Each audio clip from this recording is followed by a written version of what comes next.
космоэнергетик Раушан Аққұл ханым. Бір ауыз сөзбен мұны қалай түсіндіре аламыз өзгелерге? Бұл не? Сенде аруақ бар дейді. Яғни космоэнергетика барлық ауруға ем. Онкологиямен емделгендер бар. Аяқты да түзеуге бола ма? Бұны физиканы жақсы оқығандар жақсы біледі. Адам жөтеле берсе, астма болса, ол өтте проблема бар деген сөз ба? Иә. Менің айтатыным, медицинада емделінбейтін ауруларды космоэнергетикамен емдеп алуға болады. Неге бізде аурулар көп сондай? Сөйтіп 8 сағатта жаңа әпкемді әдемілеп дұрыстап алдым. Өз күйемді өзім құртқан екенмін дедіңіз. Осыған тоқталып кетсеңіз. Мысалы, бізде махаббат каналы бар. Қазір күйеуіңізбен екеуіңіз қырылып атасыз, мен сізге бір 5-ақ минутта ашам, сразу екеуіңіз достасыз. Қалай қорғанамыз одан? Бір жеңіл, бір техникасы бар ма? Ауру адамдар негізі ұрысқақ адамдар ғой. Кейбір аналарға баласының ауру болған тиімді депсіз. Неге? Бала ананы копировка алып шығады, болды. Жындарды көрдіңіз ба сонда? Прямо кусок гной тастаймын ғой. Ана гной қайдан шығып жатыр түсінбеймін да. Бізде свет өшіп қалды бүгін. Вольтты көтереді. Үлгере алмай, мына лампочкалар тарс-тарс етіп жарылып кетеді. Қорқынышты ғой. Сенсе де, сенбесе де. Инопланетяның 2 түрі бар дейді. Физикалық та түрі бар дейді, энергетикалық де түрі бар дейді. Кейде келісім шартқа отырасын. Космоэнергетикада бәрі түсініп кете ма? Арыстан баптың бойында пәленбай километрге созылып жатқан энергия бар. Өзіңізге қандай миссия алғансыз? Бірақ дүниені айта аламын. Адамның энергиясы дұрыс болмай, еш нәрсе дұрыс болмайды.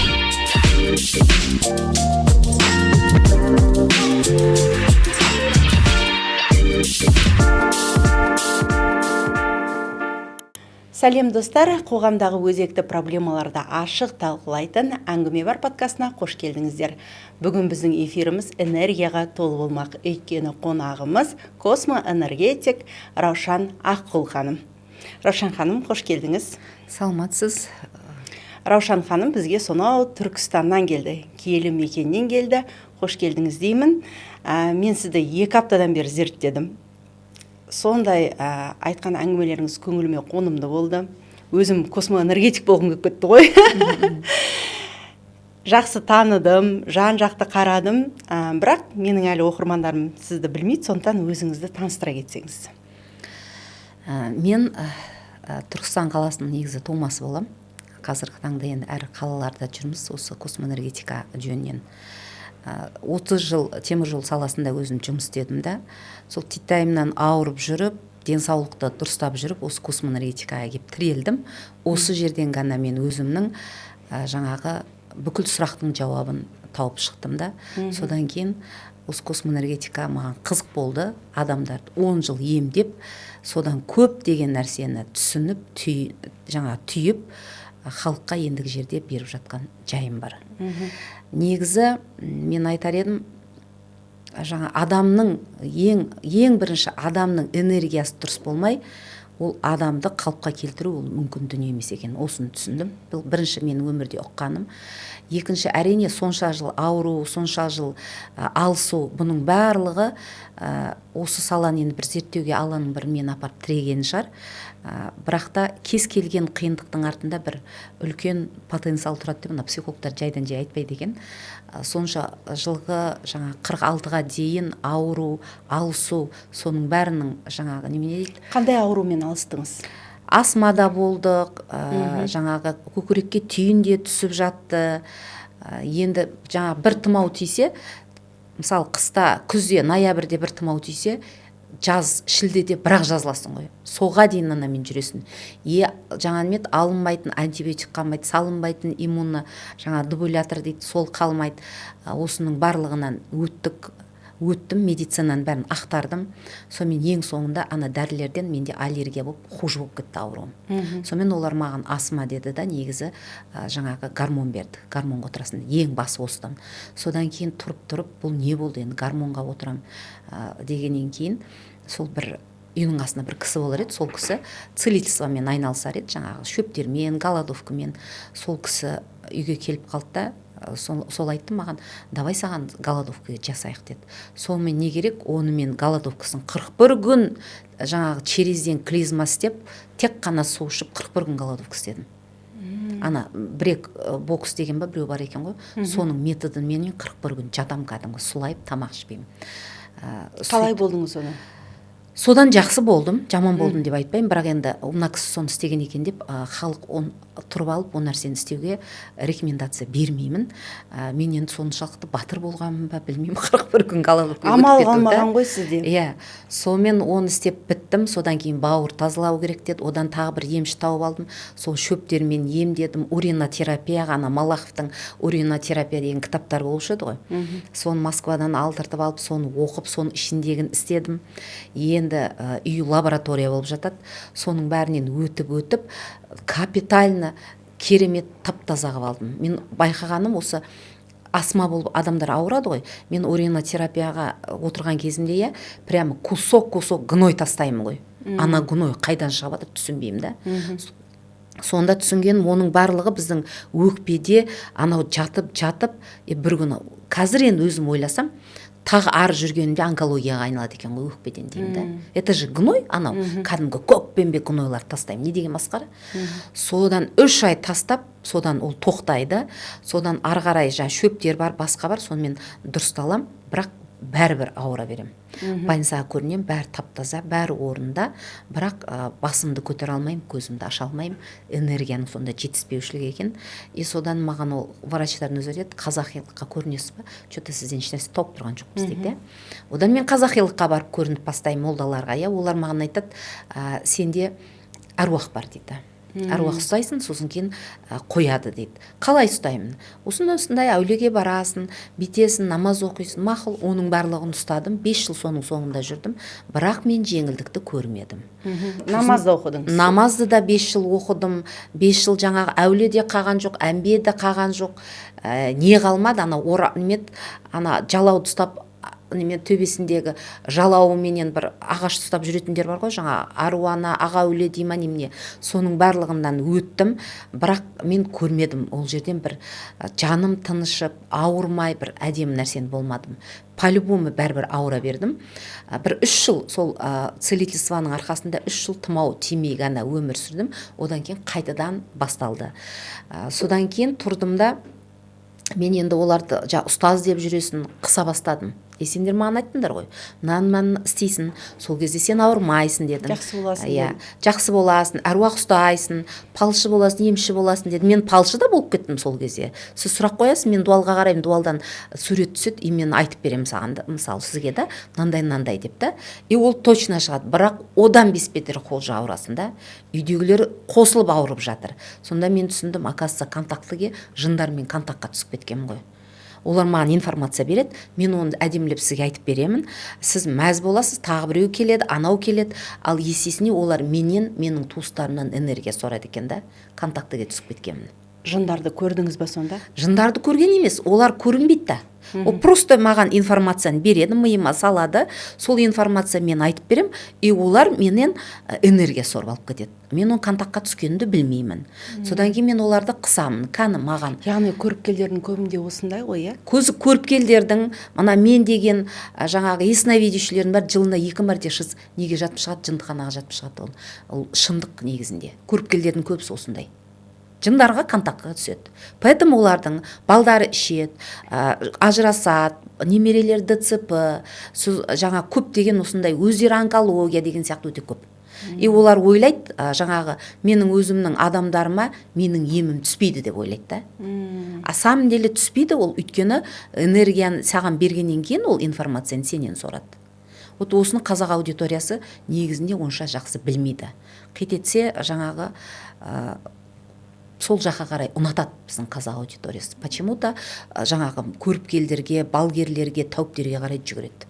Иә, бір ғажайып іздейді ғой. Иә, бір сондай, бір кабутта бір нәрсені оқып жіберіп, содан жол ашылып күшті болып кетеді. Ну, мүмкін солай болуы да, но сен барып тұрсаң, әрине саған ол зиян емес, но если сен сондай көріпкелдікпен, тәуіпшілікпен айналысатын болсаң, это үлкен зиян адамның өзіне.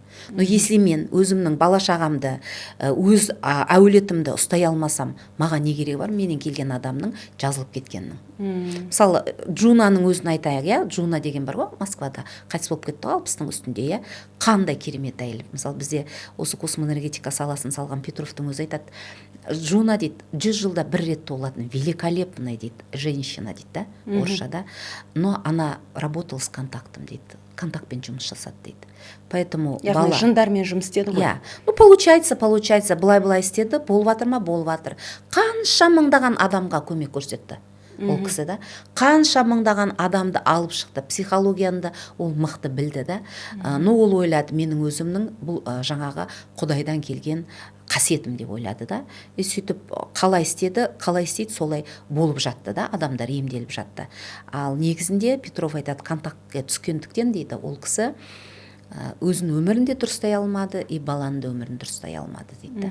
И баласы мысалы өмірден кетті, артынан потом өзі кетті. Ары қарай өмір сүргісі келмеді дейді. Сондықтан вообще ешқандай нәрсемен жындармен контактқа түсуге категорически запрещается деп айтады Петров. Негізі космоэнергетиканы шығаруының Петровтың бірден бір себебі осы частоталар арқылы адамдар контактқа түспей, өздерін емдеп, біреуді емдеп, осы частоталармен қолдансын деп негізінде шығарған бұл нәрсені.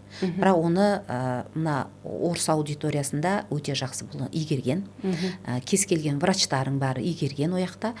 Бізде қазақша оны түсіндіретін адам болмағандықтан, енді осы 10 жылдық еңбектің арқасында қазір енді қазақ аудиториясы осы саланы түсіндіріп, үйретіп жатырмын. Бұл саламен айналысқан кезде адам, космоэнергетикамен адам емдеген кезде өзің емделесің, біреуді емдегенде өзің де емделесің. Және өзіңнің артыңда тұрған бүкіл туған туысыңды емделінеді. Автоматом емделінеді олар. Енді сіз 10 жылдан бері осы космоэнергетикамен айналысып жүрсіз, қаншама адамдарды емдеп жүрсіз. Мен пікірлерді де оқыдым. Алғыс айтқандар өте көп. Бір ауыз сөзбен мұны қалай түсіндіре аламыз өзгелерге? Бұл не? Бір ауыз сөзбен түсіндіретін болсақ, космоэнергетика дегеніміз это частота дейді. Частота дегеніміз канал, қазақша жиілік деп айтылады.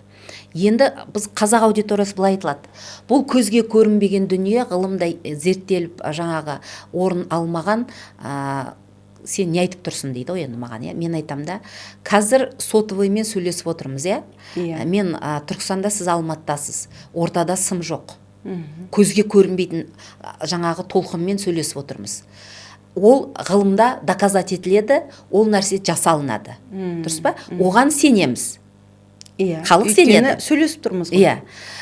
Дем салуға барасың молдаға. Не, молда бір нәрсені көресің бе, еш нәрсе көрмейді. Ол просто оқиды. Оған сенесің. Неге космоэнергетикаға сенбеске деймін да? Ол сүре оқиды, Ол сүреге сен сенесің, космоэнергетикаға сенбейсің. Мен айтам, даже космоэнергетиканың желіктерімен адамды қолданғанда, мына тұрған тоқтар 220 вольттық тоқ көтеріледі. 320, 400-ге дейін көтеріледі. Осы жерде бірдеңе айтайыншы, бізде свет өшіп қалды бүгін. Біраз уақыттан кейін жанды. Бұл да сізбен байланысты ма? Үлкен байланысты. Өйткені мына орыстарда сущность деп айтылады, қазақтарда оны жын деп айтады. Енді жын дегенге мынандай бір жынды елестетудің қажеті жоқ. Тылсым дүние біз қаласақ та қаламасақ та ол бар. Дұрыс па? Иә, параллельді әлем бар. Бар, иә. Біздің бұрынғы ата-бабамыз да айтатын, кешке шейін адам тірлігін істеп ұйықтау керек. Сосын күн батып келатқанда жүрме, жүгірме деп айтады, ары бері. Не үшін айтады? Күн батып келатқанда тылсым дүниенің тіршілік иелері тірліктерін істеп бастайды. Құранда да жазылған ғой. Ол Құранда да, адамдарға, түн жындарға деп. Біз солармен сапырылысып, сол жерде бір нәрсе қағанда, жаңа жын қақып кетті, бір нәрсе қақып кетті деп айтады. Сондықтан ол тылсым дүние бар, оны қаласақ та қаламасақ та. Енді оны көзбен ұстап, қолмен ұстап, әрине оның барлығын ғылыми түрде кіргізе бермейді, өйткені оның бәрін кіргізе беретін болса, ол адамдар қуып кетуі мүмкін да. Енді бұл жерде шамалы шектеулікте болған шығар да. Бірақ мен дүниені білемін. Космоэнергетиканың жиіліктермен жұмыс жасаған кезде, мына тұрған тоқтар 220 вольт тоғын 300-400-ге дейін көтеріледі. Үлгере алмай, мына лампочкалар тарс-тарс етіп жарылып кетеді. Мен өзім оқушыларым айтам, адамға сеанс жасағанда телевизор, холодильник, компьютер бәрін өшіріп тастап жасаңдар, а то күйдіріп жібересіңдер деймін. Вольтты көтереді. это доказательство кірмей ма не? Кәдімгідей кіреді. Осыдан алып отқан жоқ па осы жиіліктерді, сотовыйдың бәрін сөйлесудің барлығын? Мысалы, жоғарғы өкімет деп айтайық. Яғни космоэнергетиканы алған кезде біздің жиілігіміз көтеріліп, вибрациямыз жоғарылайды ғой. Иә. Даже мен айтам, тоқпен емдеп адамдарды емдейсің, біз олардың 5 энергоцентрін жүргізген кезде ана организмдегі тоқтың өзін лақтырып тастайды, шашырап тастайды. Болды, сенде автоматын жоқ болып кетеді. Сонда мен түсінгенім, біздің ағзамыз энергоинформационный ағза, бүкіл дәріңде, берген тоқпен емдегеніңде, хиджама істегенде барлығы сақталатына денеде. Единственный частоталармен, жиіліктермен энергоцентр жүргізген кезде бүкіл нәрсе тазаланады да, сөйтеді да, мына клеткіден бастап восстановление бастайды адамда. Сол себептен менің айтатыным, медицинада емделінбейтін ауруларды космоэнергетикамен емдеп алуға болады, ерінбей. Яғни космоэнергетика барлық ауруға ем. Кез келген ауруды емдеп алады. Ерінбей істейтін болса. Ерінбей қанша уақыт жасау керек? Мысалы, баланың, кішкентай баладан бастайтын болсақ, мен прямойда отырған кезде айтам, 2 жасар, 3 жасар дейді, тез қимылдаңдар деп айқайлаймын да, тез қимылда. Но медицинаның атымен жасамаймыз. Жарайды, дем салдырғың келе ма, істей бер, оған ешқандай нем жоқ. Бізде қарсылық жоқ. Бірақ дүние бар. Мысалы, кішкентай бала ДЦП болып туылған баланы айтайықшы, туылғаннан бастап емдейтін болсаң, 2 жылда, 1 жылда, 2 жылда ретке келтіріп алуға болады. Ал енді 13-14-ке келген баланы ДЦП, оны жөндеу үшін, енді 14 жылғы ананың бойындағы программаны снимать ету, содан кейін ол баланың анау ДЦП болсын, аутизм, шизофрения, мына басында тұратын мынандай ми бар ма, осы кішкентай болып жабысып қалады ғой, өспейді ми. Өспегеннен кейін ол біртүрлі болып тұрады, дұрыс па? Енді баланы емдеп, мысалы 13-14 жасар баланы емдеген кезде, мына қатып қалған миды біз жаңағы өсіріп бастаймыз. Өсіріп бастаған кезде ол 1 жасарлық кезге түседі. Баяғы 1 жасарлық кезіне түседі. Сосын кейін бар 1 жасарлық кезіне түседі, ана көрінген нәрсені алып аузына бетіп тістейді, шұқылайды. Көреді ғой мына кішкентай балалар. Содан кейін жаңағы еңбектейді. 14 жасар бала жынды ма, мынау неғып еңбектеп жүр дейді. Ол норма. Ол өзінің сол туылған кездегі этаптың бәрінен өтіп шығады. Сосын 1 айдан кейін ол секіріп бастайды. 1,5 жасар, 2 жасар бала қалай секіреді, жүгіреді, ана диваннан диванға секіреді, құлайды, сөйтпей ма? Тура сол сияқты 14 жасар бала соны жасайды. Оны жаңағы артынан қуып, кішкентай баланы қуып қытықтасаң қашады ғой, тура сөйтсең ол қашады. Сосын айтасың, мына бір түрлі ғой, таптардай. Біздің көзімізге ол үлкен 14 жасар бала болып, оның физикалық денесі ғана үлкен болып тұр да, а оның миы өскен жоқ. Түсініңіз ба? Содан кейін барады да, уже 3 жасарлық формаға түскен кезде ол дәретке отырғысы келетін ымдап бастайды. Содан кейін барады да, уже сөйлеп бастайды. Мама, мама, мама деп ана сөйлеп бастайды. 14-15 жасар бала, ең есептеңіз бір 2-3 жасар бала сияқты мама, мама деп саған келе береді да? Яғни былай қарасаң шизофренияның бірлігі. Бұрын жүрмеген, сөйлемеген балалар осындай жағдайдан өтеді. Соның бәрінен өтеді. Сосын бір күн ручканы ұстап алады. 16-ға келген бала ручканы ұстап алады да, дуалдарын бәрін сызып жүреді. Оны қанша жасар бала жасайды? 3 жасар, 4 жасар бала жасайды. Дұрыс па? Тура сол формаға түседі, ананың бәрін сызып жүреді. Сосын сен айтасың, мына точно бір түрлі жынды деп жындыханаға апарып өткізіп жатасың, мысалы үшін да. Оны өткізудің керегі жоқ, оның зияны жоқ. Ұра салады бір нәрсені. Бұны үлкен бойы, денесі үлкен болғаннан кейін үлкен бала шизофрения деп ойлайды. Жоқ, ол сол этаптардың бәрінен өтіп бастайды. Сөйтіп барып қуып жетіп алады өзінің ана құрбыларына да, бірақ соға дейін уақыт кетеді. Енді 14 жасар жаңағы ДЦП шизофрения балаға туылғаннан енді есептей беріңіз. Жоқ дегенде бір 3-4 жылдай уақыт кетіп қалады. Ал адамдар оны өйтіп емдегенге келуге терпениялары жетпейді, және ақшаларды жетпейді оған. Өйткені бір баламенен 2-3 сағат, 4 сағаттап кете алысатын күндер болады.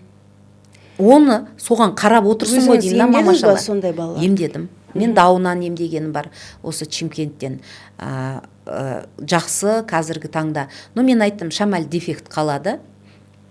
тұрмысқа шығады, бірақ бір түсінігі бар, дұрыс адамға бересің, но банкир болып, банкіде жұмыс істеп, шартылдатып, бастық болып ондай кетеді деп айта алмаймын. Бірақ жинайды, тірлігін бәрін істейді, бала туады, туған кезде өзің кішкене қарап тәрбиелеп бересің.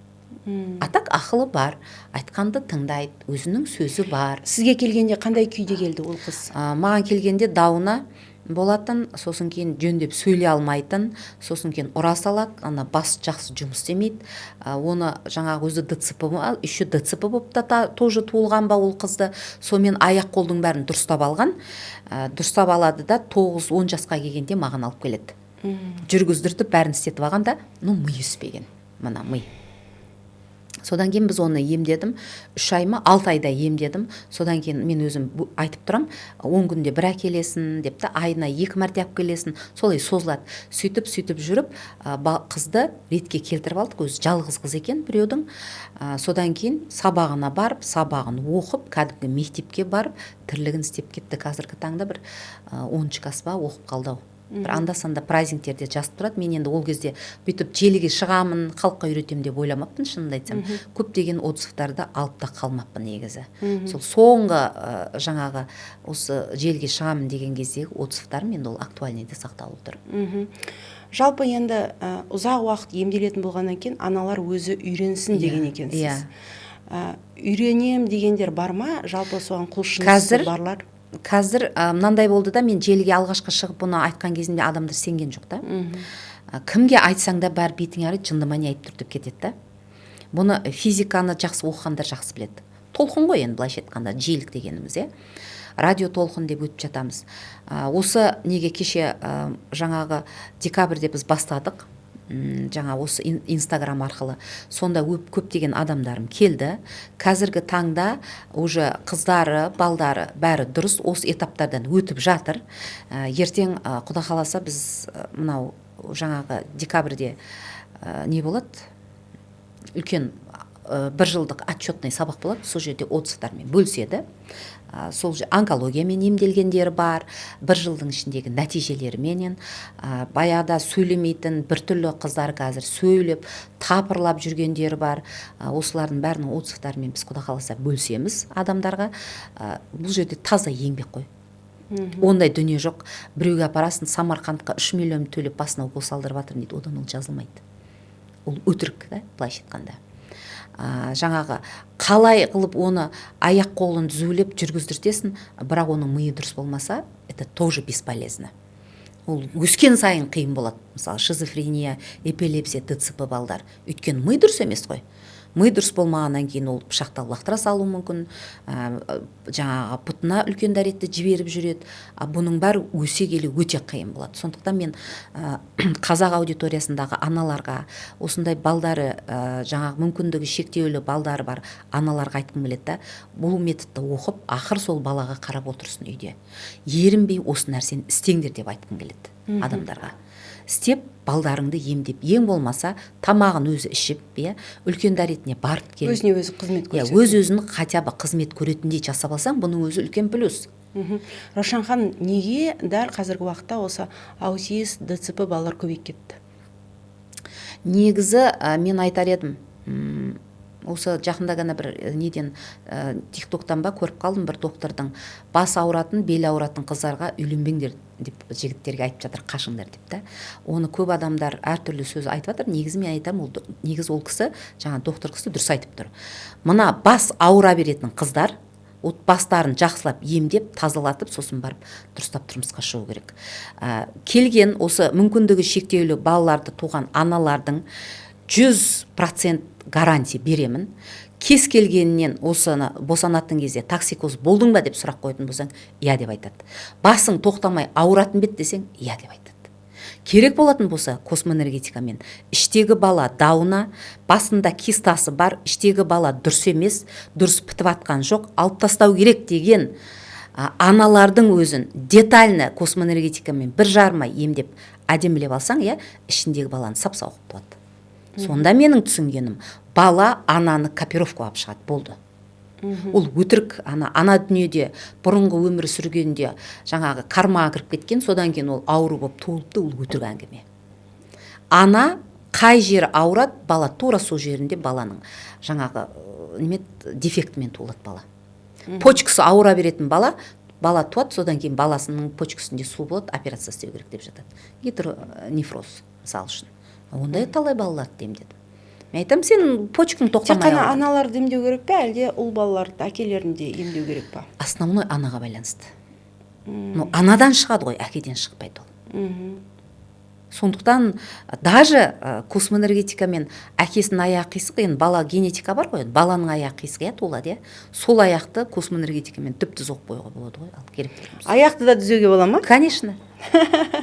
Жақсы екен онда. Прям кольцо болып туылған қыздарды 13-14 жаста мен талайының аяғын түзеулеп, тізесін бір-біріне келтіріп бердім. Енді сүйек қаншаға дейін, 24-25-ге дейін, ары кетсе 27-ге дейін түзеуленеді. Ары қарай уже больно болады ол адам. Сүйек қатайып қалады ғой. Жаңа миды өсірем дедіңіз ғой. Сонда оны жай ғана тұрғызып қойып көрдім сіздің жұмыс тәсіліңізді. Айналып жүрсіз адамды.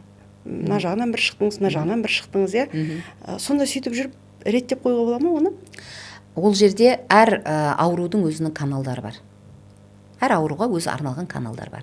Ең бірінші адамның, мысалы баланы сеанс қалған кезде мен міндетті түрде шәкірттеріме айтам, анасымен бірге алыңдар деймін. Даже кейде Айнұр ханымды енді ренжімеңіз, күйеуі алқаш, күйеуі наша шегетін ер адамдарды даже әйелмен бірге алыңдар деп айтам. Өйткені адамның энергиясы қалыптаспай, дұрысталмай, ол адамда ем жүру мүмкін дүние емес. Қайға барса ойға барсын адамдар. Қалай мені, жаңағы мен соттап жіберсең де менің айтатыным осы, мен өз айтқанымнан қайтпаймын да. Өйткені адамның энергиясы дұрыс болмайынша, ол адамға психологияны айтып кіргіз алмайсың, ол адамға емді де беріп сен кіргіз алмайсың, ол адамға операция жасап та оны удачный операция даже болмайды, егер оның энергиясы дұрыс болмайтын болса. Энергия дегеніміз әйелдің ба? Кез келген адамның. Кез келген адамның.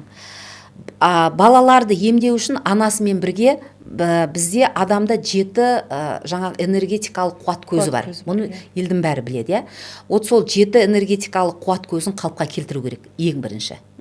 Чтобы утечка энергия кетпеу керек. Бір жерде жарылып тұр ғой ол энергия, үсі жақтан кетіп жатыр. Осының бәрін әдемілеп біз түгелдейміз, мына энергияның бәрін дұрыстаймыз, сөйтеміз да жаңағы ағзаның қай жер ағза ауырады, сол жерден жұмыс істеп бастаймыз. Енді мен айтайын, кез келген ауру, барлықтарыңыз тыңдап алыңыздар. Мейлі жаңағы менің дұрыс емес десеңіздер де менің айтатыным бірақ нәрсе, өттен басталады. Өттен басталады. Аутизм, шизофрения, қандай ауру болмасын, ең бірінші біз өтті, специальный каналдар бар, сонымен өтті қалыпқа келтіру керек. Одан кейін асқазанды қалыпқа келтіру керек. Содан кейін барып, қай жерде дефект бар, баспа, значит, желкеден бастаймыз. Желкеден бастап, желкеге қарай какой-то нерв қысылып тұр, тамыр қысылып тұр, дұрыс қан бармай тұр.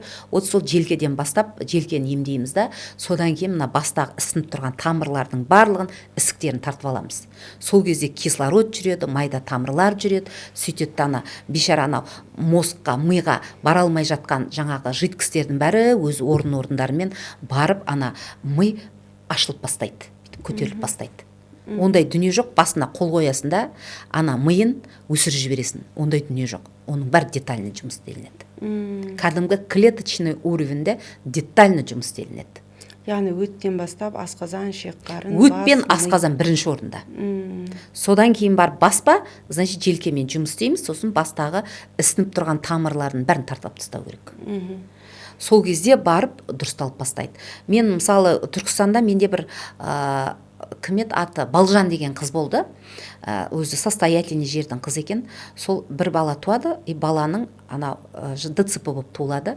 Содан жаңағы Москваға дейін барады, и маған қағазыңды алып кел дейді. Енді бізде медициналық қағаздар сұраймыз ғой. Енді мынандай пачкамен қағаз алып келеді анау. Ананың бәрін қайсы бірін көресің? Содан оған айтады, тууға болмайды деген диагноз қойып береді. Вообще босануға болмайды деп. Өйткені генетика дұрыс емес, бала осындай болды, баланың қолы қысқа, содан жаңа ДЦП-ның бәрін дұрыстайды, ана бала отырады, мына бас бірақ жұмыс істемейді. бас жұмыс істемейді, цемент сияқты да. Содан ана көзде жұмылмайды, жақсылап 3 айдың ішінде мына басты туырлап, уже жан жаққа қарап тамақ жетін қылып, жылайтын қылып бердім да, ана 3 жасар бала 3 айлық бала сияқты өсіріп бердім баланы. Сосын мен өзіне айттым, ол айтты маған туға болмайды деп айтты. Давай сен тексеріп көрейік дедім. Жарайды деді. Тексеріп көрсем, енді мына жаңағында айтқандай бас деген тоқтамай ауырады, желке деген қысады, енді невозможно ананың үстіндегі сигнал. Өзі адам демдей берсең сигналдарды түсініп бастайсың. Петров айтады, адам демдеген кезде дейді, қолды қой да тыңда дейді. Мына организм бүкіл нәрсені айтып береді. Қашан таяқ жегенін, қашан не ішкенін, қай дәріні, қай уколды алғанын, қай уақытта аллергия болған, барлық нәрсені мына дене айтып береді. Но біз ұмыт қаламыз. Біздің миымыз ұмыт қалады, но дене ұмытпайды. Бүкіл информацияны айтып береді. И содан кейін мен айтам, давай мен сені жақсылап емдейін. Содан кейін баланы көтересің. Бала ішіңдегі опять дұрыс емес десе аптастарсың. Ал жоқ дұрыс десе туып аласың дедім. Осыған согласие боласың ба дебем, болам деді. Басқа баратын жері жоқ енді. Содан 1,5 ай емдедім, отлично, әдемі қылып шығардым да, енді көтер дедім. Ол көтерді, 3 айдан кейін врачтарға жаңа УЗИге түсуге болады, аналар деген шыңғырады, сен не көтересің деп. Содан кейін мен оны Шымкентке 3Dге жіберем, бала отличный, нормальный дейді. Пожалуйста, содан кейін 3-еуін туып алды. Бәрі сап-сау. Сап-сау. Сол кезде мен түсінген, оған айтқан, там хромосома бір нәрсе медицинада бар ғой. Сондай сенде артық, сенде туылған бала дұрыс емес болады. Ну, конечно, дұрыс емес болады, если сенің мына мойындарың бар қысылып, 24/7 басың ауырады. Конечно, сен нормальный бала тумайсың. Неге бізде аурулар көп сондай? Енді мынандай дүние бар ғой. Бізде аурулар өте көп, дұрыс айтасыз. Жастар тем более. Енді барлығын айтсаң, травмированный десем, осындай әңгімелеріңді қойыңдаршы, травмированный деген сөз ерік деп айтады да. Енді оны несін жасырам, мен өзім де травмированный адам болғанмын. Соның кесірінен пәленбай жыл ауырып, жаңағы денсаулықтың саласын ақтарып жүріп, космоэнергетикаға келдім. Былайша айтқанда. Бұл енді біздің генетикадан, травмадан келеді. Травма ғой негізі, басы травмадан басталады. Ал енді травмасыз әдемі қылып өсіру деген тоже нереально да. Сондықтан нейтральный болу керек деп айтылады ғой любой нәрсе. Бірақ та бұл енді травмадан келеді деп айтамыз. Иә, дұрыс, ол да рас. Бұл бірінші мәселе. Екінші мәселе дұрыс емес тамақтану деп жатады. Үшінші мәселе жаңа психология деп жатады. А мен осыған қосар едім, 50% тылсым дүниеден келеді. Сенсеңіз де, сенбесеңіз де. Вот осылай. 50% тылсым дүниеден бізге ауру келеді. Ол қалай келеді? Мысалы, Петров айтады, адам, жан жоғарыдан келеді дейді, дене жерден бітеді дейді. Екеуі қосылады да тіршілік иесі пайда болады, адам пайда болады дейді. Біздің энергиямыз не үшін сәл травмаға, сәл бір ашуғазаға, бір нәрсеге біз полямыз жарылып кете береді. Өйткені жан жоғарыдан, дене төменнен келеді дейді. Екеуінің үйлесімі бір емес дейді. Сондықтан жарылып кете береді дейді. Керек болатын болса ағзаның өзі дейді планетадан алынған дейді. Енді 2026-ға құда қалса Петровтың бір Таня Шива деген жұмысы бар. Соны кітап қылып шығарам. Сол кезде оқырмандар соны үшін оқыса, бірталай дүниені түсінетін болады негізінде. Деп ойлаймын. Яғни, тән жерден алынды, жан жоғарыдан келді, екеуі жер бетінде өмір сүреді. Бірақ яғни бір-біріменен үйлесімде болмайды. Үйлесімде емес те, екі бөлек энергиядан құралған дейді. Сондықтан ол яғни космоэнергетика екеуін біріктіреді ғой. Космоэнергетика екеуін біріктіреді, дұрыс айтасыз. Ал рух қайда? Мен рух деген дүниені түсінбеймін негізінде, ол қалай нәрсе екен. Мен бірнақ дүниені түсіндім, адам емдеп жүріп. Адамда жан болады, ол жоғары қарай кетеді. Одан кейін энергия болады, ол өлген кезде көмген жерде соның үстінде қалады. Және физикалық дене болады. Ол шіріп кетеді. Осы үш нәрсені түсінемін мен. Ал басқа дүниелерді мен онша түсінбедім. Рух деген жаңа бір жерде қысылып қапты, бір әлемнің ортасында қысылып қапты деген дүниені мен түсінбедім оны. Ондай нәрсені 10 жылдық практикамда бір түсінетіндей де бір нәрселерді көрген жоқпын. Адам 3-ақ нәрседен тұрады. Жаңағы жаннан, одан кейін тәннен және энергиядан. Ал енді жаңағы айтады ғой, мида демон отырады деп айтылады ғой, мысалы үшін. Мидың өзінде 2 тамыр болады екен. адам өліп, адам өлген адам басын ашсаң дейді, Петров айтады, 2 тамыр бар дейді, 2 метрге дейін созылады дейді. Ол тек қана негатив іздейтін тамыр екен. Біздің негатив іздейтін тамырымыз басымызда. Енді ол заложено. Не үшін олай істейді? Енді Алла тағала соны қоймаса бізде развитие болмайды ғой. Сол үшін бізге негатив іздеу арқылы біз дамимыз ба? Иә. Сол негативті жеңу керек, сол арқылы біз дамимыз. А оның барлығын идеально қойса өмір қызық емес қой. Ол кезде біз дамымаймыз ғой. Маған мынандай сұрақ қойып жатады иногда. Неге аурулар жылдан жылға көбейіп жатыр? Аурулардың әртүрлі болып көбеюі бұл адамдардың даму процесіне келіп тіреледі. Егер сөйтіп бізге қазір ковидті жеңдік па, енді ертең мысалы тағы басқа түрі келеді. Онда біз жеңудің әрекетін жасау керекпіз да.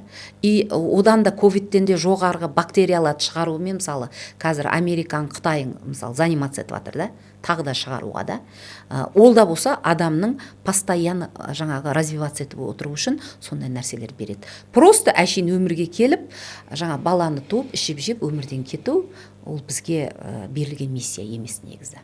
Осыны түсіну керек. А бізді халық не істегісі келеді? Просто ауызбен бүкіл нәрсені жайғастырып, дым істегісі келмей, жаңағы немен баланы туып, тамақты ішіп, жеп, сосын қартайып өле салғылары келеді. Ондай болмайды. Біз вообще мына өмірге келерде ондай немен договормен келмейміз. Келісімшартпен келмейміз негізі. Сондықтан әрбір адам, әрбір ауру, әрбір ситуация бұл біздің дамуымызға келетін дүние. Бізді өсіру үшін келеді. Иә. Ең бірінші сіздің емделген өзіңіздің пациентіңіз есіңізде бар ма? Кімден дедіңіз? Ең бірінші емдеген менде қызық болған, мен осы саланы бізге оқытқан кезде мен сенген жоқпын. Осы халық сияқты не оттап тұр дедім. Еще жаман бір сөз айтып кеттім, ана ұстазыма бүйтіп қарадым да. Занимайтесь, бір нәрсе мен айтпай ақ қояйын.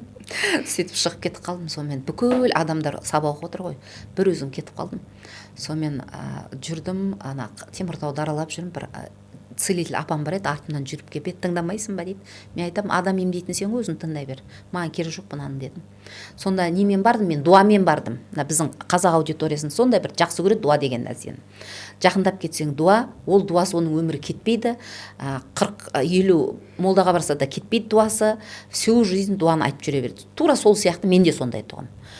Миымда тек қана дуа тұратын, сол дуаны кетіруге барғанмын. Оқуға да. Никакой маг не может пробить деп жазылған екен да. Сол дуадан күйдім ғой деп. Жаңа өзім әңгіменің бастап жарты жолдан кетіп қалдық қой. Жаңағы сенде әруақ бар деп айтты деді ғой. Соны мен оларды қысқан кезде олар маған енді дуа бар деп айтты. Сол дуадан құтылу керексің. Енді әруақтан болмады ғой. Мені көріп кел болдым, бірақ мен жазылмадым. Сосын олар мені дуаға жіберді. Сонымен дуаны кетіру үшін әлемді аралап жүрмін, жаңа осы халық сияқты. Сөйтіп жүрген кезінде осы космоэнергетиканы тауып алдым да, сол жерде дуадан прямо құтыласың, и вообще саған дуа істей алмайды деген ішінде не бар екен, жазу бар екен. Сол үшін бардым енді. Сосын осының бәрін түсіндірген кезде мен мынау не айтып тұр, тентек па деп кеттім. Сөйтіп кетіп қалдым. Содан үйге келемін. Оказывается, бірінші санастройка алғанда қоздырады екен. Мен деген сұмдық ауырдым, жөтеліп, каналына тұрам, дымда көмектеспейді, но немене өзі деп қоям. Содан бір нағашы әпкем бар еді, екі өкпесіне су жиналып, сол кісі звондайды маған. Больницаға неге өзім апаратынмын. Раушан, мен демаламай жатырмын. Мына 2 рет алдырдым суды, Шымкентке барып алдырдым, тағы да су жиналып тұр. 5 күн праздниктен кейін келесін деп маған қабылдамай жатыр врачтар дейді. Мына наурыз айы тұғын как раз. Сосын баласына үйге алып кел дедім. Соны алып келді. Жаңа әпшем машинаға салып алып, оны өзім машинам бар, аняқа жүгірем. Бір мықты бір фельдшер бар еді бізде Балтакөл деген жерде. Соған барам, ол да праздниктен кейін келді, ешкім алмайды. Сосын мен айттым, мен бір нәрсе үйреніп келіп едім. Давай көрейік. Қай жерінен су алды десем, қабырғасын көрсетеді. Жатшы мен көрейін деп мына қолымды қоям. Сөйтем да ана частотамен тартып қалсам, прям қолым, екі қолым суды сезеді. Мен айтам, мына ішінде су бар қойсам, айттым ғой су бар дейді. Но қолым құрғақ, бірақ суды сезеді. Өзім таң қалам. Сөйтіп соның екі өкпесіндегі суын качать етіп алып тастаймын. Бір 5 сағаттай ма жұмыс істедім. Екі өкпесімен. Сонымен болды ма? Су кәдімгідей шықты ма өкпесінен? Иә, кәдімгідей суды алып тастадым. Сонымен қалай жағдайың нормализм десем, иә, жақсымын дейді. болды ма енді десем, айтады 2 жамбасында абсцесс операция деп айтты дейді. Ана әптен укол сала берген ғой, өзі бір ауыра беретін тұғын сол нағаш әпкем. Соны 2 жамбасын қарасам іріңдеп кеткен. Ана жамбасқа қолды қойып прямо ананы бізде жаңа жаратын канал болады, ана түйіндерді. Прямо жарсам ана тасты жарасың ғой, тура сол сияқты прямо жарғанын бәрін сезіп жатырмын. Содан бір мезгілде ананы тартсам мультивитамин бар ма, цифазолин бар ма, бүкіл дәрін шап тастауға болады ғой организмнен. Масқараның бәрін шығарып алып тастаймын. Сосын мен айттым, мынау деген сұмдық жұмыс істейді екен ғой масқара. Мен мынаны от тапсын деп ананың дымын қоймай жүрмін. Негізі мен кейде оқырмандарыма айтамын, кім осыны қатты шірік бір нәрсе деп айтады, сол адамның ең соңында күні именно космоэнергетикаға келіп тіреледі. Ой, Алла деймін да, кейде Құдайдың құдіретіне таңғаласың. Не нәрсені шірік деп, не нәрсеге сен оценка бересің, өзің сол нәрсеге түсесің деп ана психологтар жай айтпайды ғой деймін да. Сөйтіп 8 сағатта жаңа әпкемді әдемілеп дұрыстап алдым. Содан кейін жұмысқа келіп мен айтам, мен бір нәрсе оқып келдім, сұмдық жұмыс істейді екен деймін да. Содан жұмыста бір әйел бар еді, 6 ай болған, Ташкентке барып қолын емдетіп жүрген. Мен мына қолын емдеп берші, көрейік дейді. Давай көрейік. Сонымен оның қолын емдеймін. Ол сол күні ұйықтайды әдемі болып. Ол кезде мен ақша алмаймын, маған интересно болып жатыр. Сонымен жұмыс жайына қалды, өкіметтің жұмысы. Адамдар шұқылап жүр, маған қызық болып жатыр. Сөйтіп жүріп адам емдеп кеттім. Онда бір жаңа бергенін аламын да қоям. Соны бір 6 айдан кейін қойын, мен кішкене цена қояйын дедім. Сөйтіп баға қойып бастадым, бір 200 теңгеден, потом 500, потом 1000. Осылай 10 жылдың өтіп кеткенін білмей қаппын. Сонда 24 сағаттың 22 сағаты мен адамдармен жұмыс істедім. Вот, пожалуйста. Өзіңізге ауыр болған жоқ па ол? Наоборот, ауруымның бүкіл нәрсемнен айығып, барлық нәрсенің жоқ болып кеткенін білмей қалдым. Үйімдегілер де біртіндеп тұрып ауруларынан жазылып, орын-орнына келді барлығы. Даже мен алкоголизммен жұмыс істегенде, жаңағы әкемнің ағасының баласы бар еді, ішіп жататын. 7-8 жылдан бері жұмыс істемейді. Соның өзі орнынан тұрып, КамАЗын айдап жұмысын істеп кетті. Сондықтан мен иногда айтам, целительствомен айналысыңдар. Если жаның ашып баратса, ағаңа, әкеңе, ананың барлығына, оның бәрін сен жөндей алмайсың ғой. Сондықтан мына жақта басқалармен жұмыс жаса, хоть олар саған төлейді, артындағылар өзі ретке келеді. Мысалы, мен космоэнергетик болғым келсе, қанша уақыт оқуым керек және қалай оқимын? Егер де сіз космоэнергетиканы оқыңыз келсе, маған обучение келесіз, 3 күн оқытылады. 3 күннің ішінде 4 сағат теория, 2 сағат практика болады. Сосын 3 күннен кейін сізді Қазақстан космоэнергеттер чатына қосамыз. Сол жерде отырасыз. Ол жерде 400-ден астам менің шәкірттерім отыр. Күніге ана біреу отзыв жазып отырады, мынаны бүйттім, ананы сөйттім. Мотивация болады, саған интересно болады сізге. Ары қарай сізде қосылып бір нәрселерді істегіңіз келіп отырады ол жерде. Содан кейін бізде ондай жоқ, 1 жылдан кейін, 3 айдан кейін тарқатып жіберу деген. Барлығы сол чатта өмір бақи отырады. Өзіңіз басқа бір ұстазға кетем, мен болды сізден алатын білімді алып болдым, ары қарай сіз маған керек емес десеңіз, басқа ұстазға кетем деп өзіңіз шығып кетпесеңіз, сол чатта өмір бақи отырасыз. Мен всю жизнь куратормен жауап беріп отырамын. Менің естуімше магистрлығында оқиды екен бұның, иә? Бұл космоэнергетика мынаны түсіну керек та, халықта бір жерлерде, мысалы, мастер, магистр бәрін біратала құйып бере салады екен да, бір күнде. Ол дұрыс емес негізі. Қай уақытта адам құйып бере салады, если поля холостой болатын болса. Поляда информация жоқ, сенде тәжірибе жоқ, сен просто құйып бере саласың оны да. Одан мықты шәкірт шығуы ол екіталай дүние да. Ал егерде поляң мықты болса, поля дегеніміз енді матрица ғой, адамның информациясы сақталынатын мынау энергиялық көзде. Осы информация, мысалы, мен адамның денсаулығымен көп жұмыс жасағандықтан, менің матрицамда адам денсаулығына деген информация өте көп, иә. Осыдан мен адамдарды бірінші базовыйды орналастырамын, содан кейін барып қалған каналдарды алады, сосын мастерлікке өтеді. Мастерде адамның жаңа полясы 2,5 метрге қарай созылады. Адамның полясы созылған сайын үйіндегі балаларының емделу процесі тез болады, автоматым. Қазір мен оқушыларым өзі көз жетіп жатыр, уже магистрлікке жүгіріп жатыр. Өйткені мастер алған кезде уже қыздар, балдар сөйлеп, анандай тезірек көтеріліп жатыр. Сонда ананың энергиясы көтерілген сайын бала шағаның, күйеудің потенциалы көтеріледі да. Осы жерден тағы да маған өкпелейді, неге сен бүкіл нәрсені әйелдерге мен де өкпелегімге отыр, неге бәрін әйелдерге жауапкершілікті жүктеп қоясыздар? Жүктеп қояды деп. Иә, енді сөйтіп айтады. енді былай қарап тұрсаңыз, әйел адамда ол ана ғой, бала туады ғой. Онда материнский инстинкт бар да. Онда махаббат заложено да негізі, чем еркекке қарағанда. Өмір беруші.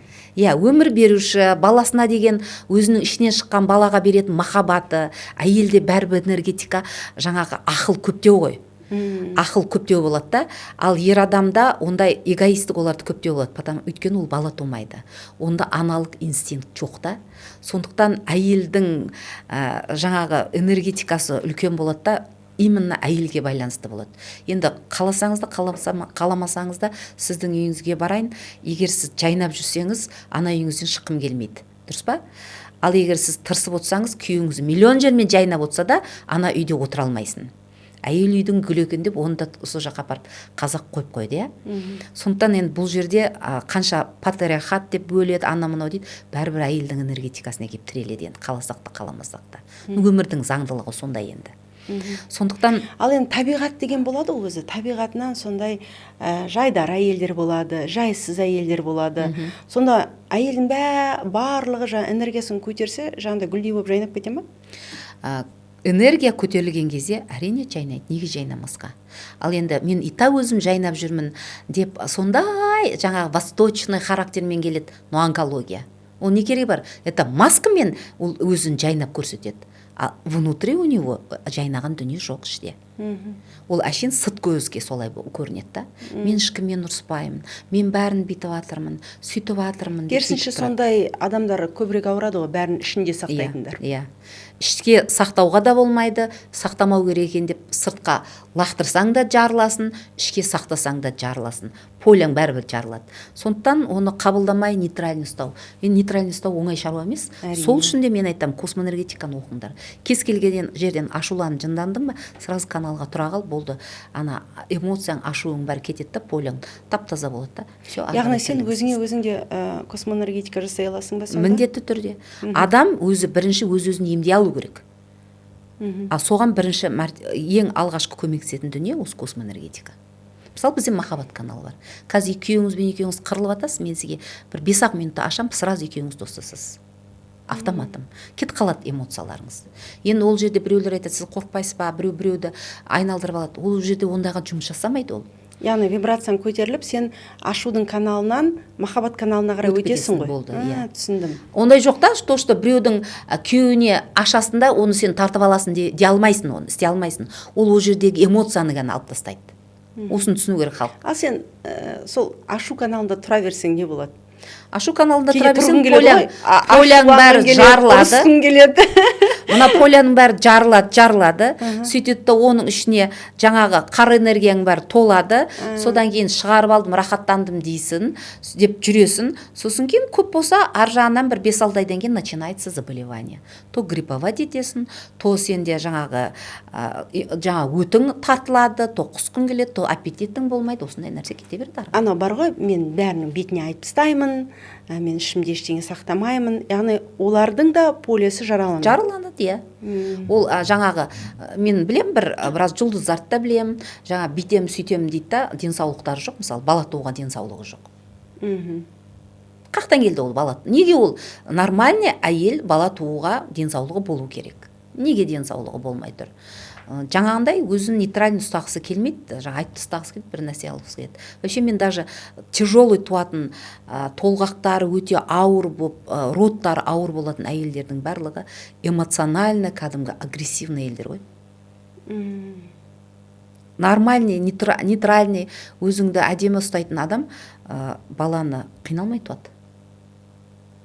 Надо будет. Бәрін қайтадан әйелдерге әкелдік, тіредік. Мен бір сұхбатыңыздан тыңдадым, өз күйімді өзім құртқан екенмін дедіңіз. Осыған тоқталып кетсеңіз. Енді ол кезде мен қандай болдым? Мен де сондай агрессивный, травмированныймын біріншіден, иә. Әкем өте қатал болды, әкем алдында жүгіре беретінмін, қайтсам осыған жақсам деген сияқты да. Содан кейін жүрегім қысылатын, лажы болса, папам үйде болса, жүремді суббота воскресенье әжем үй жағына кетіп қалатын. Өйткені папамнан жүрегім қысылатын.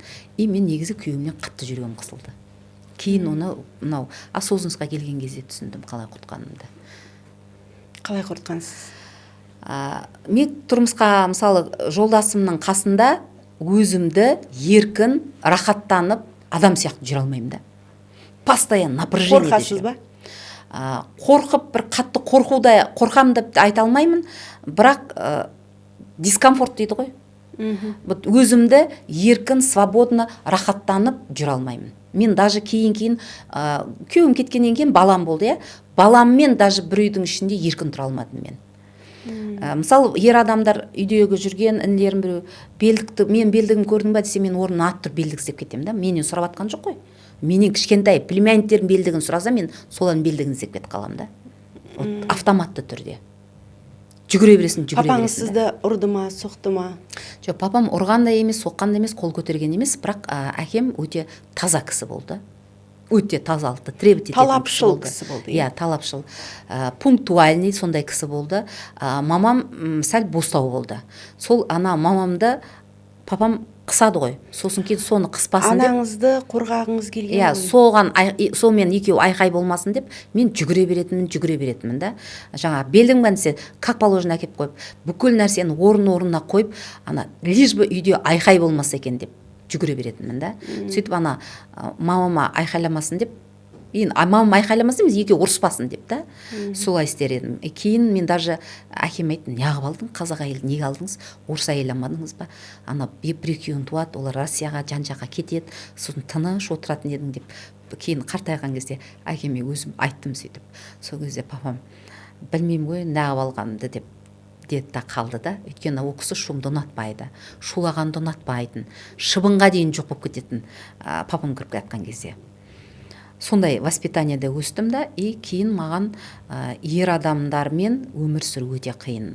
Сондай ер адам жоқ болса, мен өзімді еркін сезіндім да. Сол нәрсе мынау подсознаниядағы арға итеріп жіберді деп ойлаймын. Бұл бірінші причина. Негізі екінші причинам, вообще негізі мен тұрмысқа шығудан қорқатынмын. Өйткені көп ауыратынмын да. Соны сұрағым келген, қалай күйеуге шығып кеттіңіз сіз? Иә, көп ауыратынмын. Содан кейін ойлайтынмын, мен ауыра берсем, ауру әйел кімге керек? Өзін шешем көп ауыратын. Ертең мен апарып тастайды ғой, құрсын, мынау не деп та. Сондықтан күйеуімнің кеткені маған выгодно болды негізі. Былай қарап тұрсаң да. Содан кейін ары қарай мен уже өзімді іздеп бастадым. Мен қазір ойлаймын, ол кісі кетпеген кезде кім біледі, онкология өліп қалатын бетім деп та. Өйткені анандай өз қорқыныштарыңыздан, өзіңіздің өзіңізді шектеуіңізден өліп кетер едіңіз, иә? Иә. Сөйтіп, кім біледі, жаңағы онкология болып па, бір нәрсе болып тынатын едім. Менің бір апайым бар еді, мен емдейтін, сол кісі айтатын, мә саған еш нәрсе көмектеспейді, сен байғұс неге қартаймай өліп қалатын шығарсың деп айтатын еді жаңа кісі да.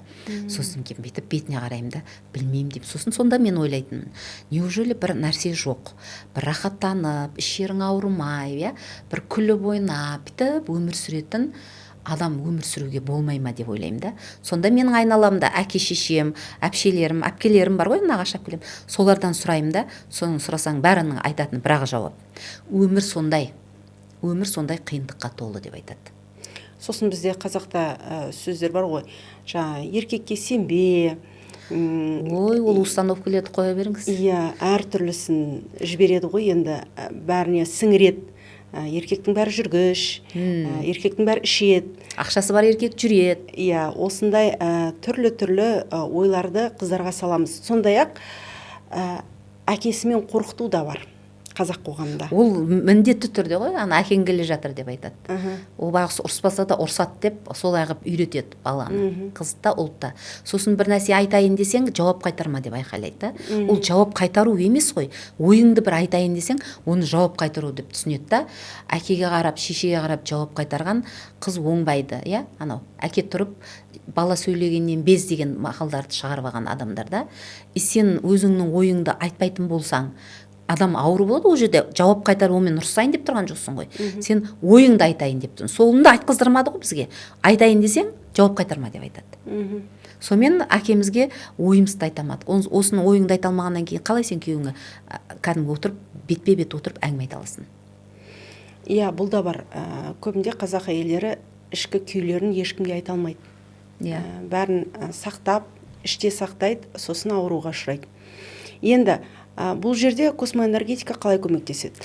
Бұл жерде бұндай адамдарды міндетті түрде полясын жөндеген кезде адам өзінен өзі автоматом осознанностьқа келеді, түсінікке келеді. Жаңағы маған жауап қайтарайын деп тұр деп ана жынданып тұрған адамға, иә, мысалы мен сол кезде космоэнергетиканы білсем, сол анау мына жер шашылып тұр деп айқайлайын деп тұрған әкеме канал менен полясын жөндеп жіберсем, ол уже айқайламайды. Жайлап қана мына заттарды былай алып қойыңдар деп жай ғана айтады да, мысалы үшін. Ал агрессивный адамға полясын жөндемесең, ол тіке ана тонын көтереді, тіке қолын көтергісі келіп тұрады, мысалы әртүрлі адам бар да. А бұл жерде сол каналдар арқылы адамның полясын жөндейсің. Мысалы ерлі зайыпты қырылып жатыр, не істеймін дегенде полясын жөндеңдер деп айтам, болды. Энергиясын қалыпқа келтіріңдер деймін. Энергиясын қалыпқа келтіріп, резко екеуі айқайласпайды, уже нормально бір-бірімен сөйлесіп бастайды. Ну, бастығың, например, бастығың өзі қазір бақырат айқайлайды деп ана қорқып тұрады, полясын жөнде. Екеуі де оның полясын жөндегенде өзің де поляң жөнделінеді. Енді өзіңді энергияң жөнделінеді. Содан кейін ол саған айқайламайды. Так, Айнұр ханым бергеңіз, мына тірлік мынандай болып тұр, қалай істейміз, қалай ойлайсыз, мына дұрыс па, дұрыс емес па, сөйлесіп бастайды. Ол поля қалай құриды, Раушан ханым? Поля қалай құриды? Мысалы, мен бастықпын деп есептейін, мен үйден шығып келе жатырмын. Ана бастығы звондайды, мынау айқайлайды. Енді бастықтарға да түсінуге болады. Оның да жоғарыда требовать ететіндер бар. Сондай мен өзің нервтетесің, ашуланасың. Солай келетінің бар. Өзіңнің еще бастықпын деген эгоң бар, ана тағы көтеріліп алатын да. Әсіресе біздің қазақ аудиториясының ер адамдар деп айтсам, өтірік айтпаймын, ренжімей ақ қойсын, ренжісіз де айтатыным да. Сондай жаңағы өзінің жаңағы мықты ақша тауып жүрген жаңағы кәсіпкерің бар, енді ақша тауып жүрген, ақша жаңағы қалтасына сыймай оны көрсеткісі келіп тұрған деген сияқты неше түрлі адамдар болады да. Сондай адамдар сен уже негативный, даже бір үйден шыққан кезде есіңе сенің біреудің айтқаны түсіп кетеді ғой, кей кезде бір аяқ киім киіп жатасың да. И сол жерде тұрып сен бір сол кезде бүйтпеппін деп ашуланған кезде мына поля тарс етіп өзі-ақ жарылады. Тырс етіп бейт жарылады. Ойша ұрсып жүретін адамдар бар ғой. Олардың полялар міндетті түрде тырсылдап жарылады. Ойша ұрсып жүретін адамдардың. И олардың көбісі сосын кейін ауру. Ауру адамдар негізі ұрысқақ адамдар ғой. Ауызбен ұрыспаса да ойша ұрсып жүретін адамдар. Ауру адамдардың барлығы ұрысқақ адамдар. И ойша ұрыссаң да мына полямыз біздің жарылады. Жарылған кезде грязный энергетика келіп отырады. Бізде былай түсіндіреді, сушыныс келіп отырады дейді да. Сосын кейін сен кетіп бара жатасың, екінші бір адам келе жатады дейді да. Онда көп сушыныстар отырды, поля жарылған. Сосын ана сушыныстар кіре алмай тұрсын ба, ішіне көмектесіп жіберейін ба деп айтады дейді да. Сол кезде я деген кезде дейді, анау управлять етіп келе жатыр ғой, отырып алған ана әйелді шұқиды. Сонда ана әйел бір сылтау тауып саған тиіседі. Алдымнан өтпе деп айқайлайды да. Асам деле ол ана жақта келеді, сен мына жақта келе жатырсың да, мысалы үшін.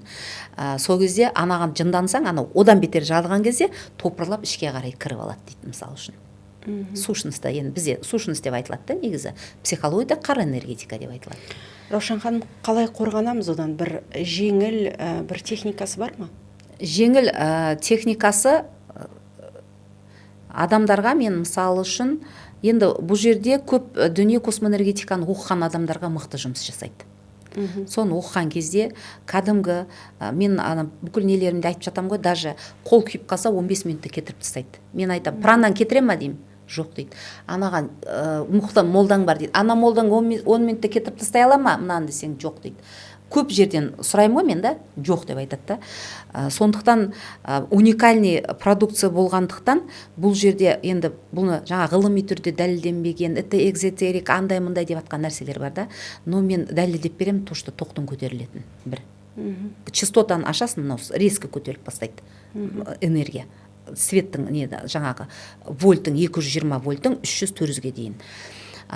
Содан кейін жаңағындай мысалы қолың күйіп қалды ма, 15 минутта снимать етіп алып тастауға болады. Хоть сіз Астанада отырсыз, мен Түркістанда отырайын, сіз қолым күйіп қалды десеңіз, қолыңыздың күйіп қалған мен 15 минутта 10 минутта жоқ қылып тастаймын. Болды, нормально арға тірлігіңіз дейсіз. Атақ отырасыз ғой, мынау деген валдыр болады, ол деген ана су ағады, мысалы үшін да, дистанционно да істей бересің да. Ал енді сондай өте уникальный нәрселер бар оның ішінде, оны мен қай жерге болмасын дәлелдеп көрсетіп бере аламын. Басың тоқтамай ауырып тұрма, 1 сағат жақсылап басыңды тазалап берем, басың шайдай ашылады, рахаттанып ары қарай тірлігіңді істей бересің. Одан кейін енді бұл жердегі бүкіл защитаны, қорғанатын қорғанысты, оны космоэнергетикаға келіп оқыған кезде ғана алады оны инструментін. Атак ондай мынандай нәрсе жоқ. Енді Қайша бар ғой, мысалы тұзды суға түссең тазаланасың, не болмаса жаңағы далаға барып жүріп келсең кішкене ойың тазарады деген сияқты. Енді ондай нәрселер ол халықтың арасында көп қой.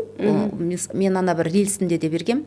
Ана стаканға тұз саласың, үстіне свечаны қоясың, жағасың, комнатаға қоясың ортаға.